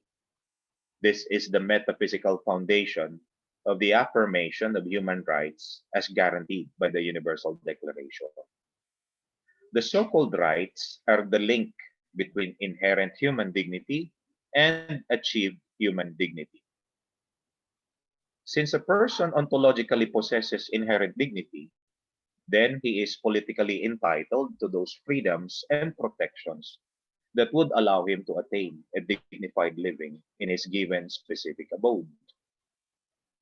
Inherent dignity is still present when a person lives in crime or poverty, when he or she is jobless. Inherent dignity is a basic trait of criminals or of saints, of cowards or heroes, of drug addicts or healthy, normal, viceless people like most of us. Inherent dignity is the pre-established, equal, and irreducible worth which a person need not wish for. It is neither an accomplishment nor a capacity-based behavior. Now, I have to admit that would be a part of an introduction. So I ask, with these introductory notions and distinctions as my launchpad, please allow me to make a leap of faith to these questions. When St. Thomas Aquinas said that he tolerates the use of death penalty, was he not going against the then prevailing Imago Dei teaching of the Catholic Church? Then, part of that would be, what were the strict conditions required by St. Thomas Aquinas to allow death penalty? And right here, I have to admit that I thank Dr. Joby Carino for sending me some very crucial and significant materials to answer these questions. I have them. Hindi ko lang sila nasulat as of the moment. And then number two, can we find in the teachings of Judith Butler an idea similar or equivalent or parallel to the concept of human dignity? Now, please allow me also to partly answer my second leap of faith question after I remembered some insights from the writings of Judith Butler in the class with the FAO. Now, here are my reflections on Judith Butler's writing. After human dignity, anything else added is an aspect of inequality for each individual person and among other persons. At birth, there already is inequality, and at the same time, the reference of commonality, which is human dignity. If only man were alone, then there is no problem. Man is detached and at peace. But then he never is alone. Thus he always contends with comparison, relation, and inequality. The other person is the source of pressure, of conflict, and of inequality. It appears that Judith Butler concretely translates human dignity into the equal grievability of all lives. That comes from the book, The Force of Nonviolence. Each human being has a value or a future to wish for and to pursue, but still within the context of dependency with others and obligation to his fellow men. Butler reiterates the concept of self-defense, that the concept of self-defense is very ambiguous, that even the military uses it to justify almost every attack on enemy territory. And even our own PNP uses self-defense as an alibi when the arresting police officer routinely claims that he killed the suspect because the suspect fought back, nanlaban siya. It is because of human dignity that we are ethically obliged in principle to preserve all human lives. However, in our concrete choices, we normally prioritize caring for and saving our own family members and friends rather than those who are a stranger to us. We help and save those who are close and similar to us. Right? Sa skin, similarity by skin. Butler suggests a thoroughly egalitarian approach to the preservation of life. Each human being is worth saving because each one is potentially grievable. We grieve the most for a family member or a friend who died because we know firsthand his plans for the future foolish goals and dreams in life. We bitterly complain that many other people deserve more to die or are the least grievable than our dead family member or friend. On the other end, we may become aware of the social and economic interdependency among ourselves and our fellow men on equal footing or with similar mutual needs. In some instances, I may feel the urge to hurt the assailant to protect myself or retaliate to get even with the intruder. Then, after a brief moment of pondering, I do hesitate, reconsider, and back off. Did I stop because of my awareness of the other's dignity, facing my own dignity? Or did I simply stop because it is prohibited by the law? Or am I committing a sin or a crime? Still to be continued. Yes, it is still a work in progress. Thanks for listening. Good evening. Right. Thank you po, Sir Emmer. The floor is now open for questions. You may unmute your mic and or input your questions or comments in the chat. Thank you.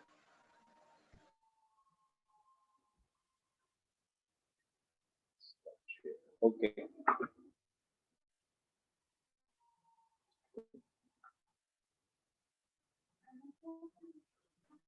Hello, Sir Emmer. Yes, Doc out. Yeah, thank you. Thank you for that presentation. My first question is this the project that you want to pursue for your PhD? Yeah. Yes. Yes, It's like, and I find it, sige. yeah, I find it quite promising. Uh-uh. And especially because you prefaced it with the Universal Declaration of Human Rights. Yes. I think that's a perfect point of departure uh, for discussing the, I don't know, maybe a philosophical notion of human rights. Yes. Then, of course, the two philosophers that you, I think, want to, discuss in your project is one is, of course, as you mentioned, Aquinas. Yeah. On the one hand, and the other on the other hand is Butler. Yes. Now, there are several things, however, that perhaps need to be clarified, because if you take into consideration the first philosopher, at least the way you presented the question in your statement of the problem, it seems to me that that in itself is already a thesis Oh, okay. or a dissertation. Uh, and then the second part, of course, is Butler. I'm wondering whether with Butler you are trying to answer or provide a kind of um, solution or response to the first philosopher, Aquinas, which because as you pointed out in your presentation, what he presents is a kind of notion of human dignity that is based on, of course, the classical idea of the Imago Dei. Yes. Uh, I don't know if you're trying to argue or that you will argue in your dissertation that that is a problematic a philosophically problematic way of understanding or presenting or pursuing rather the idea of human dignity. And here come, and then of course I think kaya you pointed out that it seems like Aquinas because of his I don't know because I'm not really familiar with the way he um, proposes, the acceptability of I call this death penalty or capital Penalty. punishment, which of course is a kind of violent act. Um, uh, I don't know. Is that what?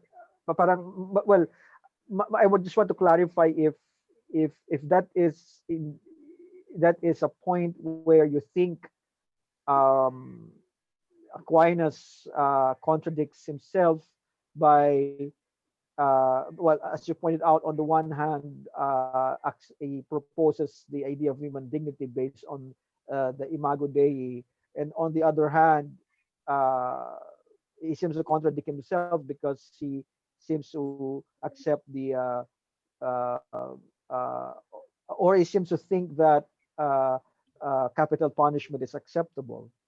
And isn't that a kind of contradiction, or isn't he contradicting himself?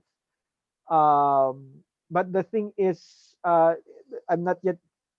It's not yet clear to me how Butler enters the picture, because the issue that is pointed out, I suppose, in the first question is whether Aquinas contradicts himself, but not yet whether the Imago Dei argument is a problematic way of presenting the idea of human dignity. Because because if you just oppose now Butler with Aquinas, or rather, if you introduce Butler then in the equation, or in the debate, I suppose what she is offering is a kind of materialist uh, philosophy, or a materialist philosophical anthropology based on human grievability, the equal grievability of people, Yeah.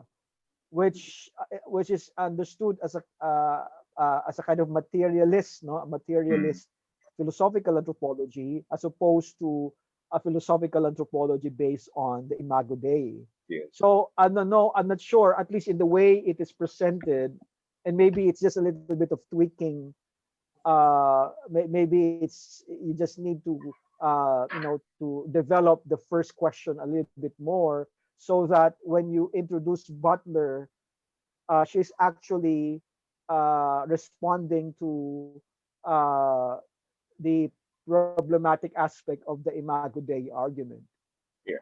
as opposed to kasi pagka the first question, the issue is whether Aquinas contradicts himself. Even if we introduce Butler, I don't think a materialist philosophical anthropology would be able to respond to the question whether Aquinas contradicts himself. Yes, yes. I don't know if Thank that you. is Yeah. clear. Yeah. Actually, I agree, Doc Pao, kasi that would be two papers actually. So maybe thank you for affirming that the launch pad, the introduction is okay. Maybe it could be an introduction to a question on Aquinas' seeming contradiction and taking advantage ng iba na ginagamit siya as reason according to the article of Dr. Carino. That would be another paper. Yeah. And it could be, yeah, the other side naman, if I decide to pursue it in connection to Butler, I appreciate your suggestion very well on the materialist perspective. Because for me, yeah, nailiwanagan ako ngayon, it would be an easy connection to the Universal Declaration of Human Rights. Yeah. And as a matter of fact, just to add, Sir Emmer, it doesn't have to be Aquinas or Catholic philosophy. Yes. You could actually start with Immanuel Kant. Of course, we all know that Kant proposes a deontological philosophy or ethics that's based on human dignity. Yes, yes. But he doesn't have an account of the body. So nagiging, in other words, if there's a kind of problematic abstract notion of human dignity, I think it's in Kant. Yes. not that I don't know. I'm not yet sure if Kant intended it or it's just something that he wasn't able to develop. But for me, it's always problematic to use the idea of human dignity or the idea of the goodwill, for example, Okay. to justify actual human acts that are actually violent. Mhm. So, uh, but in other words, if human dignity, yeah, I think the debate is whether human dignity is understood, should be understood in abstract terms Yes. or understood in physical concrete terms. And your point of departure, yung Universal Declaration of Human Rights, is a very excellent, for me, it's Yeah. an excellent point of departure. Yeah. Kasi as you pointed out, and this is what I appreciated in your introduction, you pointed out that there seems to be there seems to be for lack of a better term, a tension within the Declaration of the Universal Mismo. Declaration of Yes. Human Rights. Yes. Yes.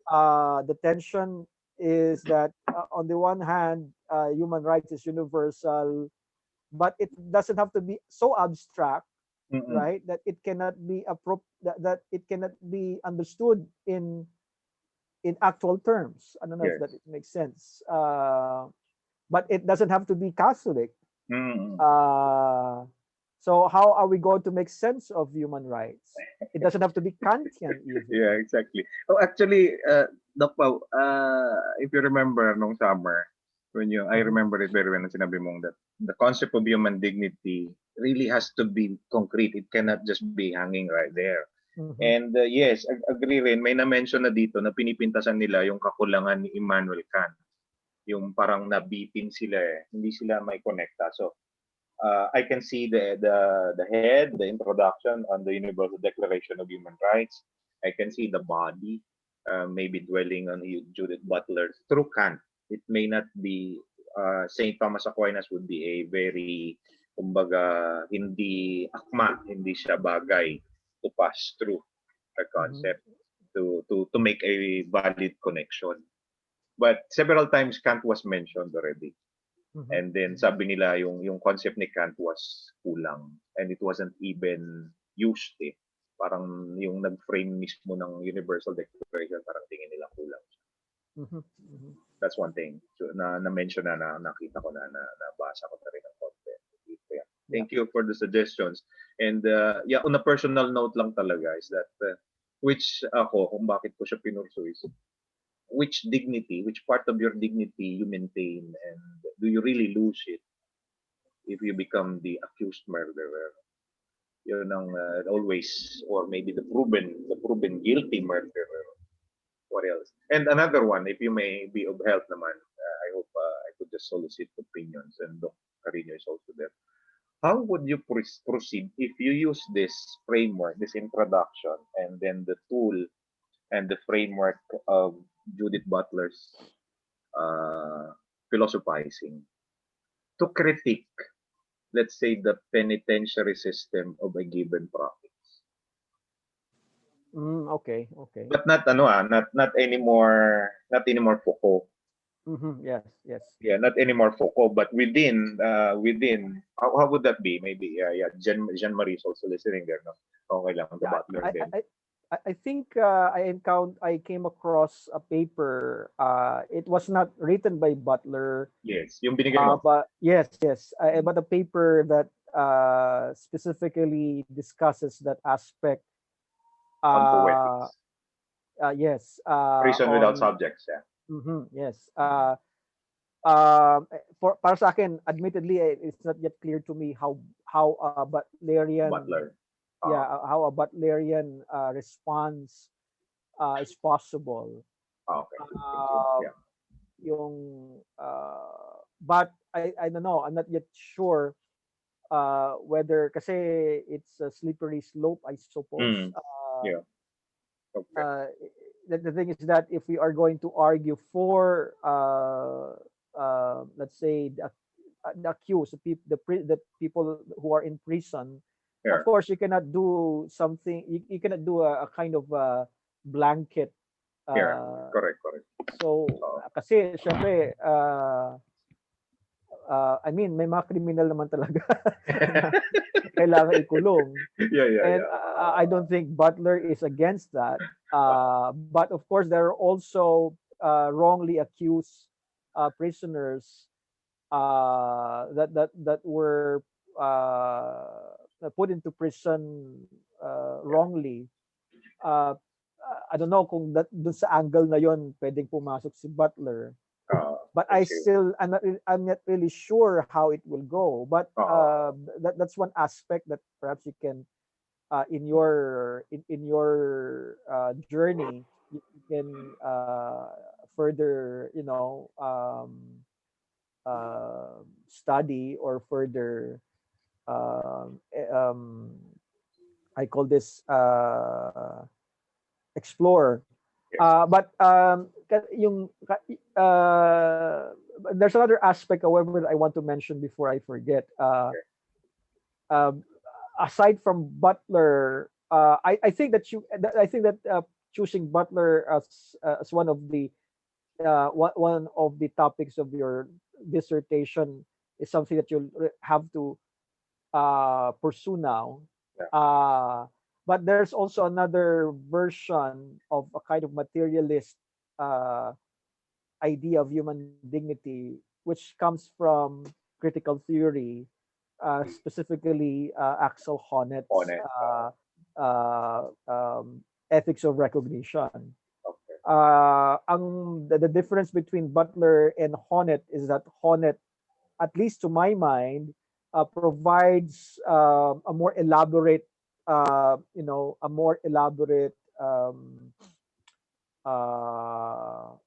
account of how we how we and you mentioned this in your introduction, how we develop human dignity, or how human dignity, to put it in this way, another way, how human dignity, or the idea rather of human dignity, is pursued or maintained within a community.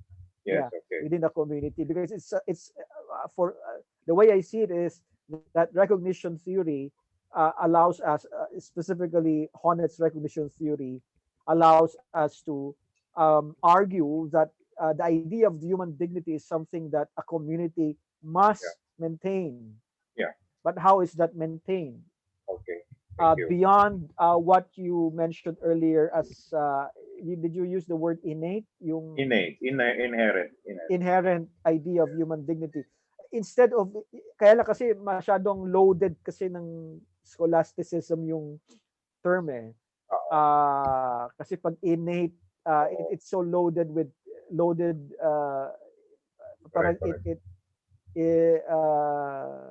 it might be a vocabulary that people are not comfortable anymore, parang ganon.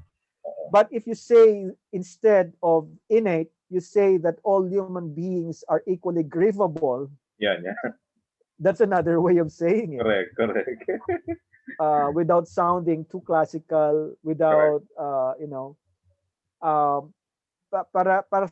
so in other words, if you put Honneth and Butler together, perhaps what you find in Butler, and this is also a tip for Jean, no?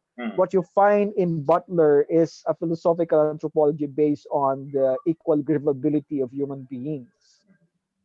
Not an abstract idea of innate dignity, but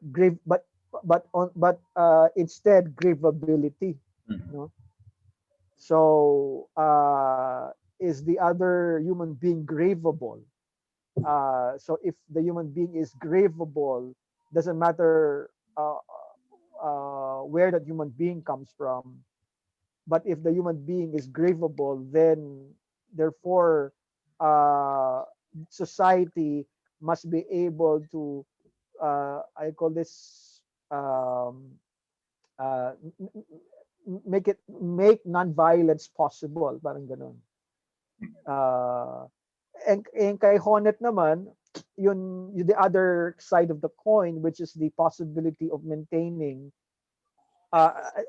first developing the idea of human dignity and later on maintaining it.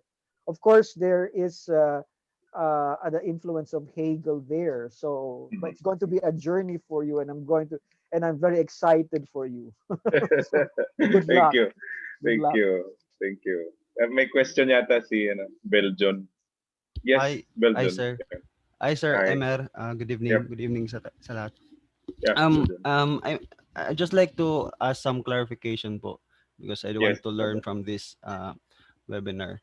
Yes, sir. The is the title of your presentation different connotations of human dignity? Am I right? Wala. Tentative lang. Oo. Tentative. Okay, okay. Tentative lang. Okay. So, because my question is, I agree actually with Doc Pao, that it appears to me that based on your problems, parang I felt na parang bias talaga yung question, yung framework dun sa scholasticism or yung theistic na approach. Right. So if you're going to pursue the title that the different connotations, I perhaps it would be challenge, of course, to have a survey of all the concepts of human dignity in a philosophical world. Like example, it has been mentioned already by Doc Pao, but perhaps other philosophers could also what do you call this uh, uh, parang uh, they might contribute to giving the meaning of what human dignity really is. I mean, in their common concept, like you can actually create a unified or universal concept of human dignity out of different philosophers, something like that. So I think that would be something that uh, you need to answer in the Yeah. first place, and Yes. then um, um, that's actually my clarification, and I think perhaps my suggestion already. So in Yeah. relation to the title that I read on the post, Yeah. so and the other one, Sir Emer, I have a particular question on your introduction, because you Yes. said that freedom is attached to responsibility, but my question uh, is it not responsibility attached to freedom, or they are both actually born together when it comes to human dignity? I mean, that's my Yeah. clarification. Yes, Beljon. I'll answer muna yung second. Yes, they are. Sinabi ko lang yon kasi doon mismo sa Universal Declaration, dinefine nila kung ano ang person. So Mm-mm. based on that very secular approach, sila yung nagsabi na dapat i-connect mo sa concept of responsibility. But of course, sa ating scholastic background at sa ating scholastic ethics, so agree ako sa iyo na dapat talaga it could be the other way around, or kung ano lang ang titignan mo na unahin mo, but they are always together. Okay. On the first kasi suggestion mo kanina, nung tinanong kasi ako ni Anton kung ano title, nasabi ko na at Oo. nailagay na sa poster. Kaya just to be consistent with it. And also, I toyed with the idea of touching konti si Agamben, as I came to know Agamben through the class of Doc Joby Carino doon sa kanyang concept ng bare life. Mm-mm. Pero parang kaya sabi ko different connotations sana, but parang it's too much of a hodgepodge na nga Yeah. na tatlo sila. That's Mm-mm. why I dropped Agamben, but then I could not change the title anymore kasi nasa poster na. Nahiya na ako kay Anton. Nahiya na ako magpapalit ng title. Yeah. Pero yes, I learned na with this parang mas practical nga na it would be Butler and maybe a little bit of, or together 50% Butler and 50% on Axel Hall. Yeah. Okay. Last Coming from the background. one Yes. clarification Yes, po. Beljon. When it comes to human dignity, kasi yung definition ng dignity mo, hindi ko pa masyado na gets kasi. So so far in your initial readings, do the freedom, liberties, rights I mean, inherent already. Inseparable when we talk about human dignity. Is it right? Yeah. Okay. I admit also that I posed that question first to our chair in a correspondence, text message, Mhm. email kay Doc Joby Carino. And yes, I know Doc Joby is silent because nasagot na niya came coming from him. And I was so happy. Thank you, Doc Joby, dun sa binigay mo material. Actually, nasagot na.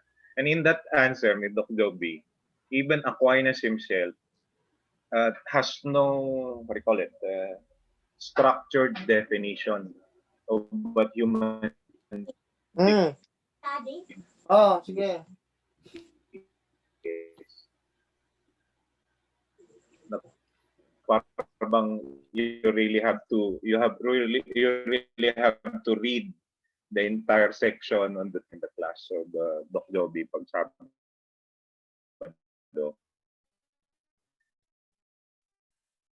So I forgo muna reading. I contented myself with. Now, on the definition of human dignity, the Universal Declaration comes up with that. Yun nga lang, ang problema para sa akin, ano naman, rampant violation naman ng mga gobyerno. Baliwala. So marami mga political thinkers ang nagsasabi na, okay, ang ganda-ganda ng phrase na yan, pero wala naman siya. It's meaningless. It's not being implemented even. It's not even respected. Randomly, wantonly violated.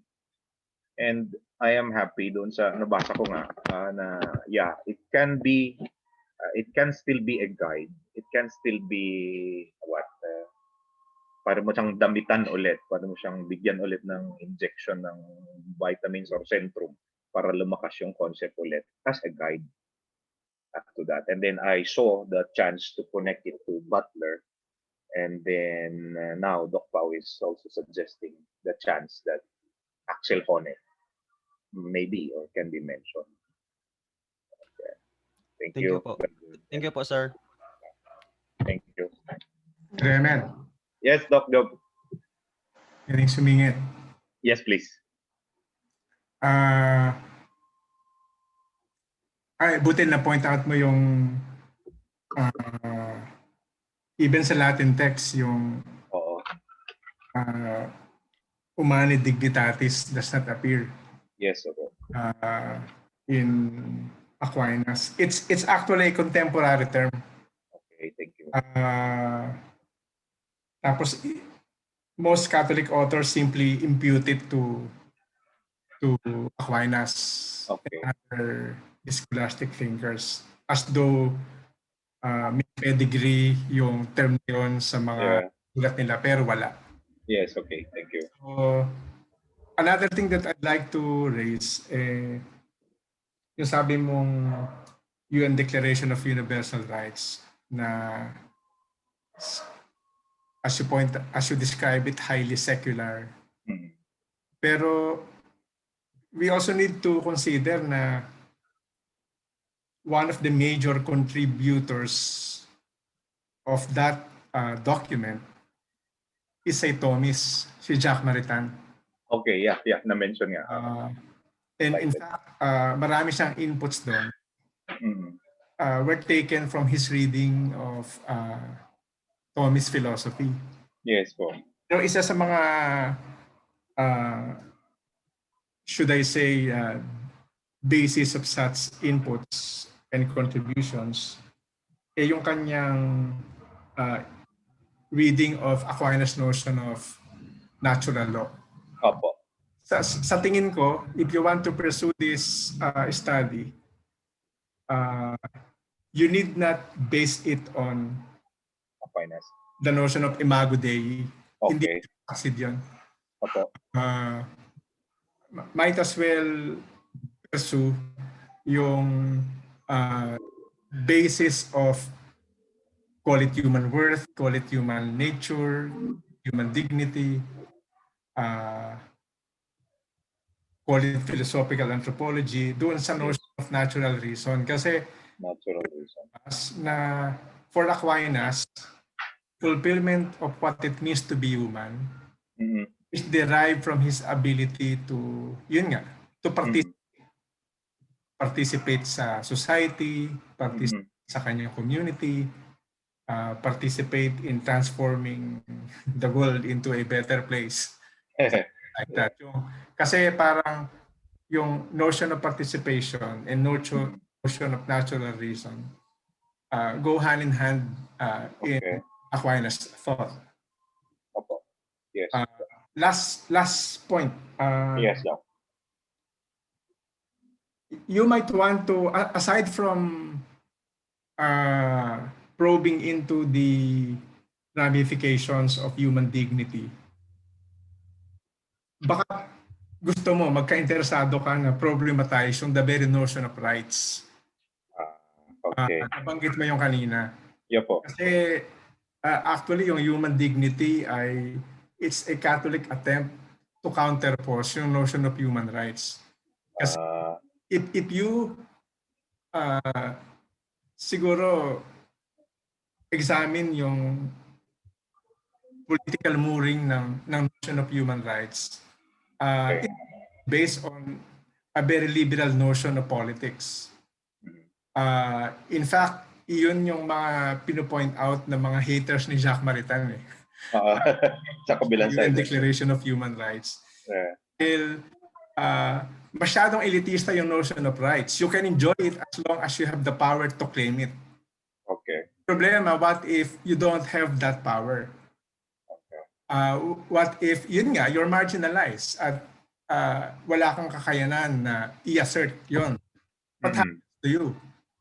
Di wala ka? Plus yung understanding ng, kahit sa UN Declaration of Human Rights, makikita mo yung heavy dependence on the state. Yes. At minamaximize to ng mga estado. So much so ngayon, parang right has always been equated with the state's ability to guarantee it. Yes. No. Tinawag mo pang human rights, pero it boils down to whether the state will honor it. Di ba? Okay, ayun nga, that's it. So, problema yon. In fact, whatever term you use, whether it's human dignity or human worth or human nature, parang ano yun, pumatay ng lamok. Anyway, or human right. Tingin ko, yun yung tension yung the state and the person himself. Yes. Kaya tingnan mo, yung no one pays attention ngayon sa UN Declaration of Human Rights dahil no state pays attention to it. Yeah. Yun yung isa sa mga problema ron. Sabi nga ni Sir Pao kanina, yung if you use that as your starting point, that would be an excellent starting point. Kasi yung document itself is very problematic. Not to mention the contents. Yes. And it has nothing at all with the question whether it's too secular or merong religious doon. Sa tingin ko, hindi yun yung direction na dapat i-pursue mo. Some of the points that I mentioned, baka makatulong yun for you to consider yung direction ng research. Malaking tulong to, Doc Job, yung kay Maritain, sa natural reason, tapos yung liberal notion of human rights. Ang dami niyang sinulat tungkol dyan to apologize for what he did. And ang dami ring nagkikriticize sa kanya because of his, yung active involvement doon sa pangalan nito, active involvement doon sa formulation of the declaration. Yeah. Okay. Thank you, Sir Remer. Yeah, thank you. There is another question, suggestion actually, coming from Doc Ian to discuss human dignity and ethnic identity. Yeah, these two concepts are inseparable. Yeah, kung nandiyan pa si Doc Ian, siguro maybe Doc Ian can elaborate on this suggestion. Would be very helpful to me. Thank you. Yes, sir, naisip ko lang yun dahil yes, Doc. Kasi coming from Doc Jovi and Doc Pau's elaboration kanina, a human person's dignity means to participate in a community. Community na ginagalawan po natin is meron tayong social identity, meron tayong racial identity, linguistic identity, lahat, napakaraming klaseng identity eh.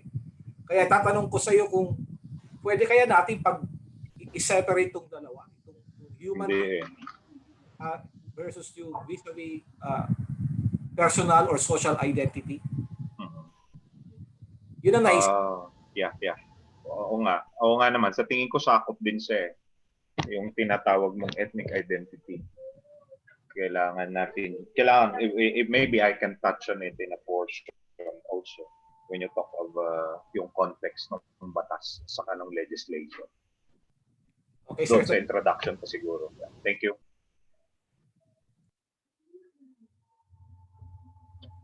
Okay po. Yeah, it's 8 So, o'clock. yeah, we unfortunately kailangan pong i-cut yung questions. Yes, please. Thank you very much. Questions sa chat box na lang po kayo mag-correspond. I think it is time for my own segment na po. Thank you. So, good evening po. This is my second presentation. And it did not really, compared to my first presentation, the title has not changed. It is still The Triumph of Polanyi's Theory of Knowledge over the Neo-Cartesian Reductionism. Hopefully, siguro nakikita niyo na po yung screen ko. So, before I read my abstract, I want to head into the draft of my research, and I was intending this to highlight where Polanyi is placed in the history of epistemology, of theory of knowledge. So I want to start off with the consequence of Cartesian foundationalism. René Descartes' pursuit to an indubitable certainty led to a foundationalist view on knowledge. He set out his project of alleviating the shaky foundations within disciplines, including philosophy, on his first publication entitled Discourse on the Method. By part 3 of this book, he reached his first certainty. I am thinking, therefore I exist. It was so secure and certain that it could not be shaken by any of the most extravagant suppositions of the skeptics. I judged that I could accept it without scruple as the first principle of the philosophy I was seeking. A few sentences later, and he called the eye a thinking substance, with his body as an extended substance. This was a point of interest in modern philosophy. Some objections were on the validity of Descartes' syllogism, and the parentheticals here would be the examples of the refutations that confronted Descartes. So, on the validity of Descartes' syllogism, like where does the I think come from? Thinking of the mind and body as distinct is not enough a justification for it. While the others were on the validity of the arguments themselves. How are you sure that the body does not think? Isn't being deceived also an I think? Which body do you mean? He did not concede to these criticisms and thus retraced his arguments in the Meditations on First Philosophy. He proposed theories that could explain how the mind and the body interact with each other, through the pineal gland, for instance. However, his predecessors were not fully satisfied. Descartes was content with his anti-Aristotelian flow of discourse and with his conception of the two substances despite these criticisms.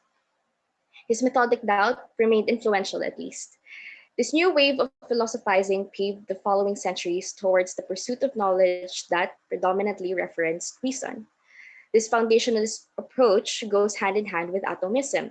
When Descartes was striving for a solid starting point, he had to pre-approve basic conceptions as certain so that his knowledge was holistically unshakable. As Charles Loney II illustrates, so Descartes said, get down to the simplest elements and try and get a clear and distinct perception of them, and try and get a clear and distinct perception of any links you have between them, and you build up to the whole. Certainty had to be made up of verified units. So it is no question then that this verifying approach led to the removal of the unverified within its foundation, a systematic reductionism as cultivated by the Neo-Cartesian Edmund Husserl. Regardless of the distaste that grew on Cartesianism, Husserl found some eternal significance to the particular approach. Because of Descartes, Husserl believed that philosophy had become a self-acquired knowledge, to which all discourses should initially depart from. He therefore intended to systematize this methodic doubt, along with the first certainty, to elevate the discourse to the level of the essential, a discipline absent of prejudices and accidentals, and only of the apodictically evident, thus the phenomenological reduction, reducing the phenomenal to its pure positive content. Observably, the Husserlian approach remained foundationalist and atomistic because of the consideration of the transcendental ego as the precursor of a rigorous and scientific philosophy. He articulates in the Cartesian Meditations, I am likewise and at all times a transcendental ego, but that I know about this only by executing phenomenological reduction. Only by virtue of this new attitude do I see that all the world, and therefore whatever exists naturally, exists for me only as accepted by me, with the sense it has for me at the time.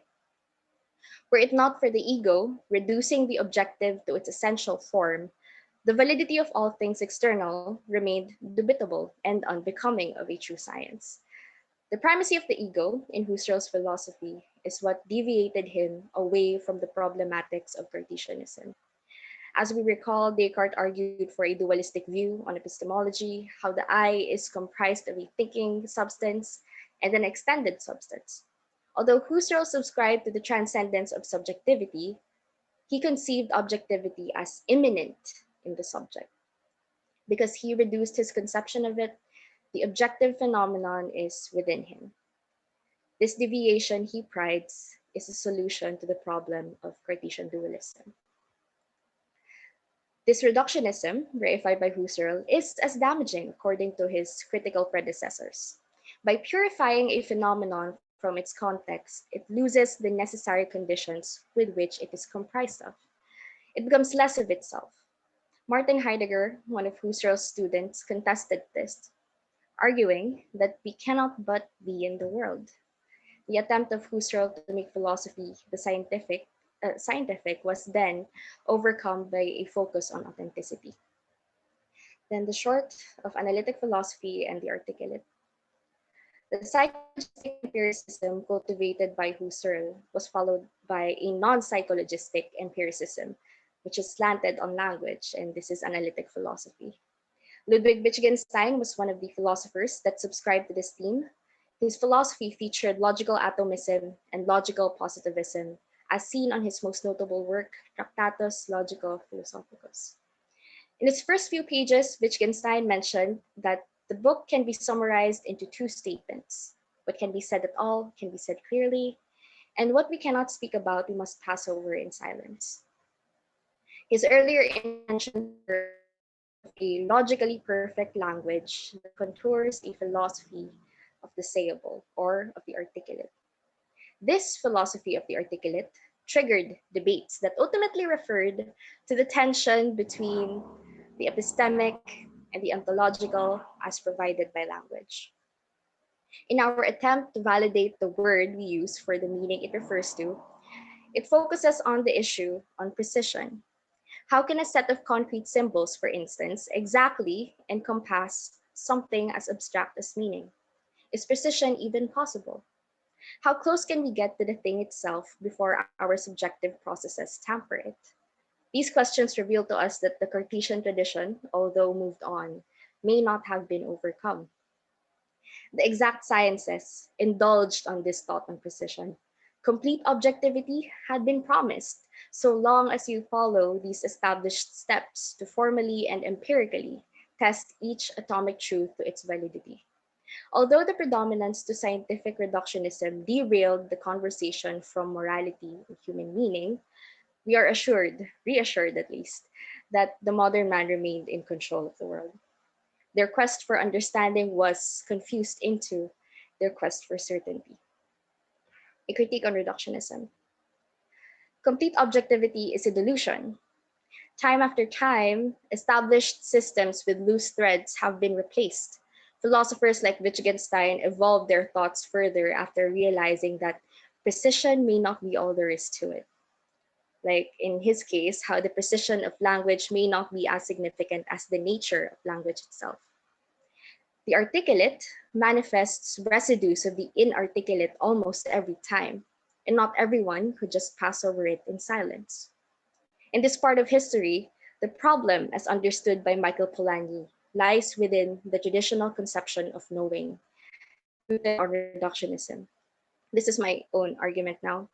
He demonstrates its flaw using an analogy on speech, which was shown as having 5 levels. So the production of voice, of words, sentences, style, and literary composition.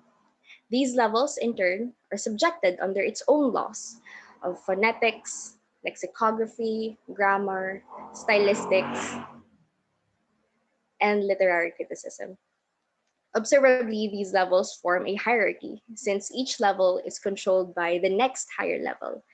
He argued as follows: the voice you produce is shaped into words by a vocabulary.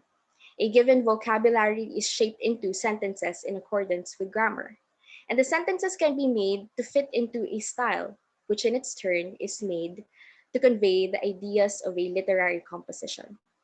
Thus, each level is subject to dual control, first by the laws that apply to its elements in themselves, and second, by the laws that control the comprehensive entity formed by them. Observed in this excerpt, Polanyi argued that to focus on an isolated particular, for example, the voice, as a representation of the organizing principle above it, for instance, phonetics, it would impede the process of inquiry to the entity in question, which is speech. You cannot derive vocabulary from phonetics, just as much as you cannot derive transcendental knowledge from reduced objectivity. Not only does reductionism clearly become an inappropriate approach to epistemology, it also results in a depersonalized view on knowledge, when in reality this is impossible. A knowledge reduced is a knowledge estranged. It will render all observations meaningless because of the attempt of reaching a certain theoretical limit. I apologize. I think baka narinig nyo na umuulan ng malakas dito. Anyways, we have to accept our own personal participation in the process of knowing. Polanyi therefore proposed an alternative, and it starts with the statement, we can know more than we can tell. Polanyi and the inarticulate. The statement immediately reverts our orientation to the inarticulate. Polanyi argued that in the process of knowing, the inarticulate or tacit plays as much role as the articulate, even more, actually. Consider, for instance, these experiments, first by Lazarus and McCleary in 1949, and second by Erickson and Kuethe in 1958. On the first experiment, a person was presented a numerous amount of nonsensical syllables. After showing certain syllables, the person was administered shocks. Later, he showed anticipation once presented by certain quote-unquote shock syllables. He knew when to expect the shocks, but when asked, he could not identify them. On the second experiment, a person was to be exposed with shocks whenever he says associations to certain quote-unquote shock words. Later, the person learned to forestall these shocks by avoiding saying these associations. When he was questioned, he was not aware of this. These two experiments very much showcased the first statement, we can know more than we can tell. Each displayed some awareness despite inarticulacy. The first one learned to anticipate an event, and the second one learned to suppress what triggers the shock. These, Polanyi argued, are manifestations of the basic structure of tacit knowing. The first term being the shock syllables and shock associations, and the second term, the electric shock itself. Were it not for the subject's connection of these two terms, they would not be able to evade these shocks. While their focal awareness was on the presented syllables and associations, another awareness was directed on the particulars that induces shock. So two kinds of knowing are therefore at play. In the language of anatomy, this may be called proximal and distal. However, Polanyi preferred from and to as the functional structure of tacit knowing. We are attending from these elementary movements to the achievement of their joint purpose, and hence are usually unable to specify these elementary acts. And although these were not identifiable, it did not mean that the subjects were not aware of them. Consider another demonstration of the articulate. When we use a hammer to drive in a nail, we attend to both nail and hammer, but in a different way. We watch the effects of our strokes on the nail and try to wield the hammer so as to hit the nail most effectively. When we bring down the hammer, we do not feel that its handle has struck our palm, but that its head has struck the nail. Yet in a sense, we are certainly alert to the feelings in our palm and the fingers that hold the hammer. They guide us in handling it effectively, and the degree of attention that we give to the nail is given to the same extent, but in a different way to these feelings. The different degrees of attention refers to the two kinds of awareness also at play in tacit knowing: focal awareness and subsidiary awareness. The subsidiary awareness, in this case, the awareness of the hammer, supplements our attention to the focal, in this case, the awareness of the nail. The attention is not on the hammer in itself, but we remain attentive to it while being focally aware of the nail. The same can be demonstrated, for instance, on a blind man feeling his way with a stick. The shocks that are received by the hands and muscles transposes his awareness of what confronts him. The coherent interplay between the from and to structure and between the focal and subsidiary awareness would not occur without the person integrating them.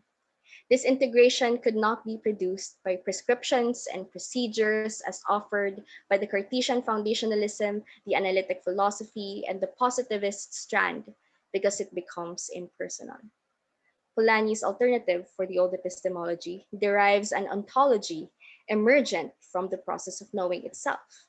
He highlights the kinship between the subject and the object, arisen from personhood.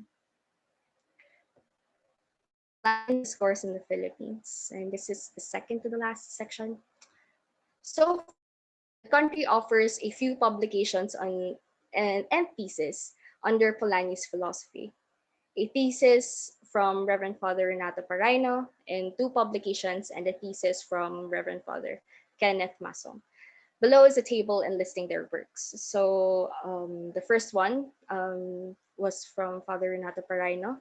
This is his thesis entitled Michael Polanyi, His Philosophy of Tacit Knowledge. And then the rest are from Reverend Father Kenneth Masong, entitled as follows: Through Relevance to Reasonability, the Rationality of Religious Belief in Wittgenstein and Polanyi. Next was Michael Polanyi, Religious Faith and Tacit Knowing. And lastly, Becoming Religion, Rethinking Religion with Alfred North Whitehead and KJ Nishitani.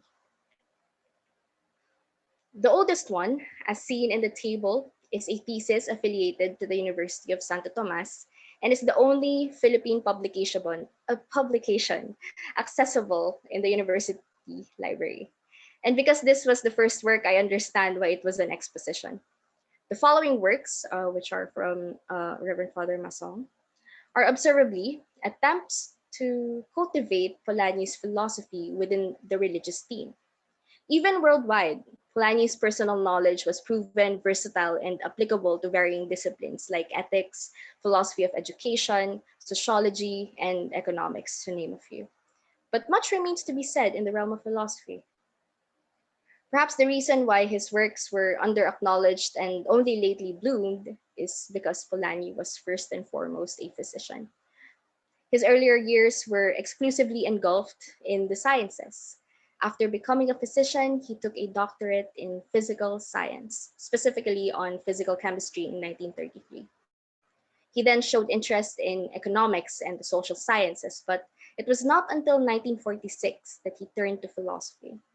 His works perhaps set a different tone compared to the traditional philosophical style of writing, which is The format of presenting a few sharply defined questions, followed by a very detailed and rather fuzzy answers.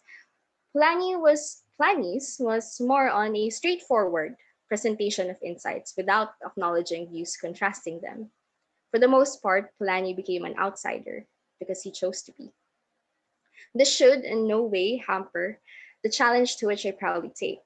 Thanks to one of my mentors who introduced me to Polanyi and the added fact that his philosophy remains underdeveloped in the country, I begin this project. So I have not really written my outline formally, so I should read my abstract in its place. This research aims to confront two traditions in epistemology: the Cartesian dualism, later culminated as Neo-Cartesian reductionism from modernity, and the rising recognition of Michael Polanyi's tacit knowing in postmodernity. The Cartesian influence in inquiry may already be considered passé due to the criticisms it dealt with, denying the structural integrity of its epistemology. It was reinvented by its last main strand into reductionism.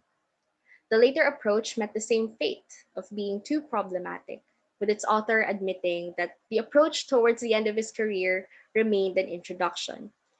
The impact of the Cartesian influence, despite the flaws, shaped a millennium of philosophers in their separate pursuits in philosophy. It was Polanyi who, in his own pursuit, contributed to the epistemological conversation without subscribing to this Cartesian influence. In fact, he aimed for an inquiry that counters the reductionist tradition, neither subjective nor objective, but personal. This research then mainly confronts two questions. How did Cartesian inquiry evolve into Neo-Cartesian reductionism? And how did Polanyi overcome this old epistemology with his theory of knowledge? By reviewing the Cartesian evolution, its flaws and influence that tailored the manner of inquiry of modern philosophers, while highlighting the new epistemological trend that Polanyi began in 1965, the research would demonstrate how these two traditions intersect and depart in favor of Polanyi. They made use of similar concepts, but its treatment led to their differences. One led to reductionism, the other led to ontological emergentism. It is hoped that the research concludes with Polanyi as the next logical postmodern step in the epistemological strand of Cartesian inquiry, overcoming it by ridding its residue from the process itself. So that's my presentation talk. Thank you. Okay, thank you, Gillian. So the floor is now open for comments or questions.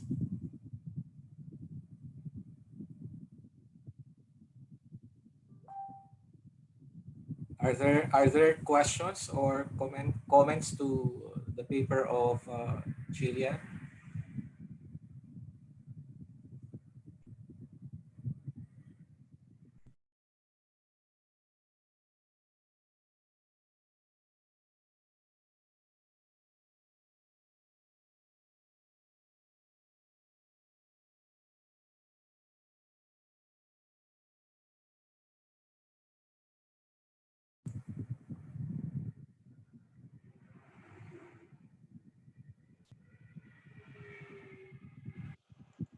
May mga katanungan pa tayo?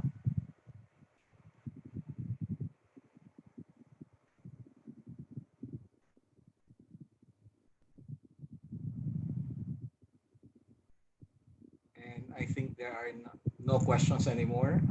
Anton, are you still there?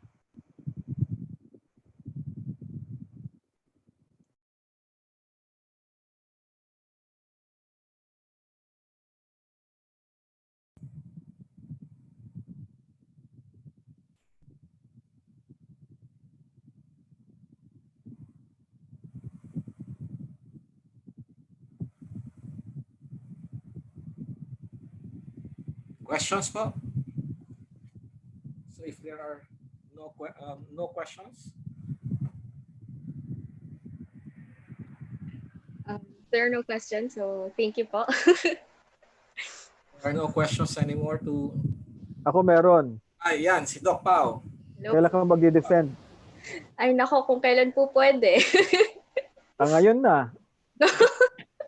Wala naman pong Okay, mga Doc Pao, the floor is yours. Natanong ko na. Natanong mo na. Ikaw, Ian, may tanong ako sa iyo. Ano yun, sir?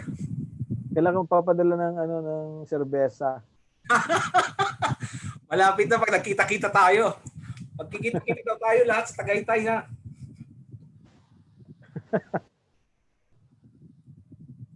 O basi daw, sabi ni Roche. So if there are no questions anymore, may I turn the floor to the host, Anton. Anton, are you still there, Anton? For announcements, probably? Because I think the next work in progress, LWIP, would be next week, December 1.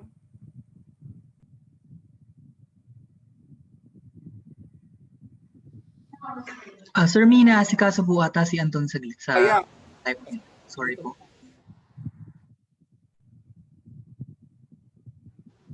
Maybe we could call it a night. Maybe you can just close it, Ian.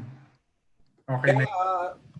for those who attended and for the speakers, Sir Emer, ano ba yung isa-isa, si Miss Garcia and the second speaker a while ago.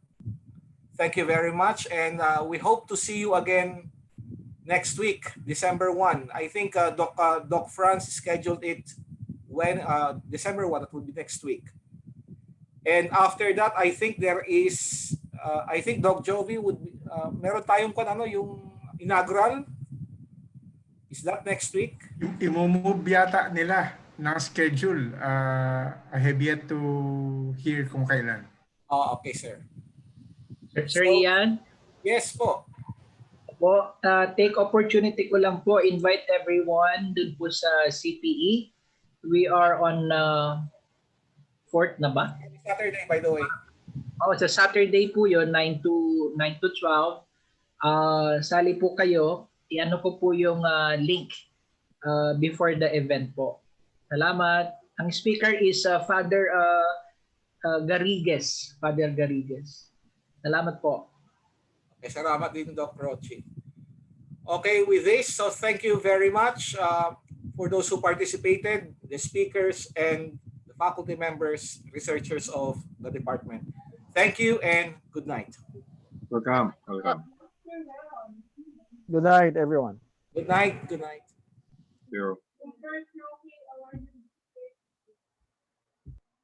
Good night po.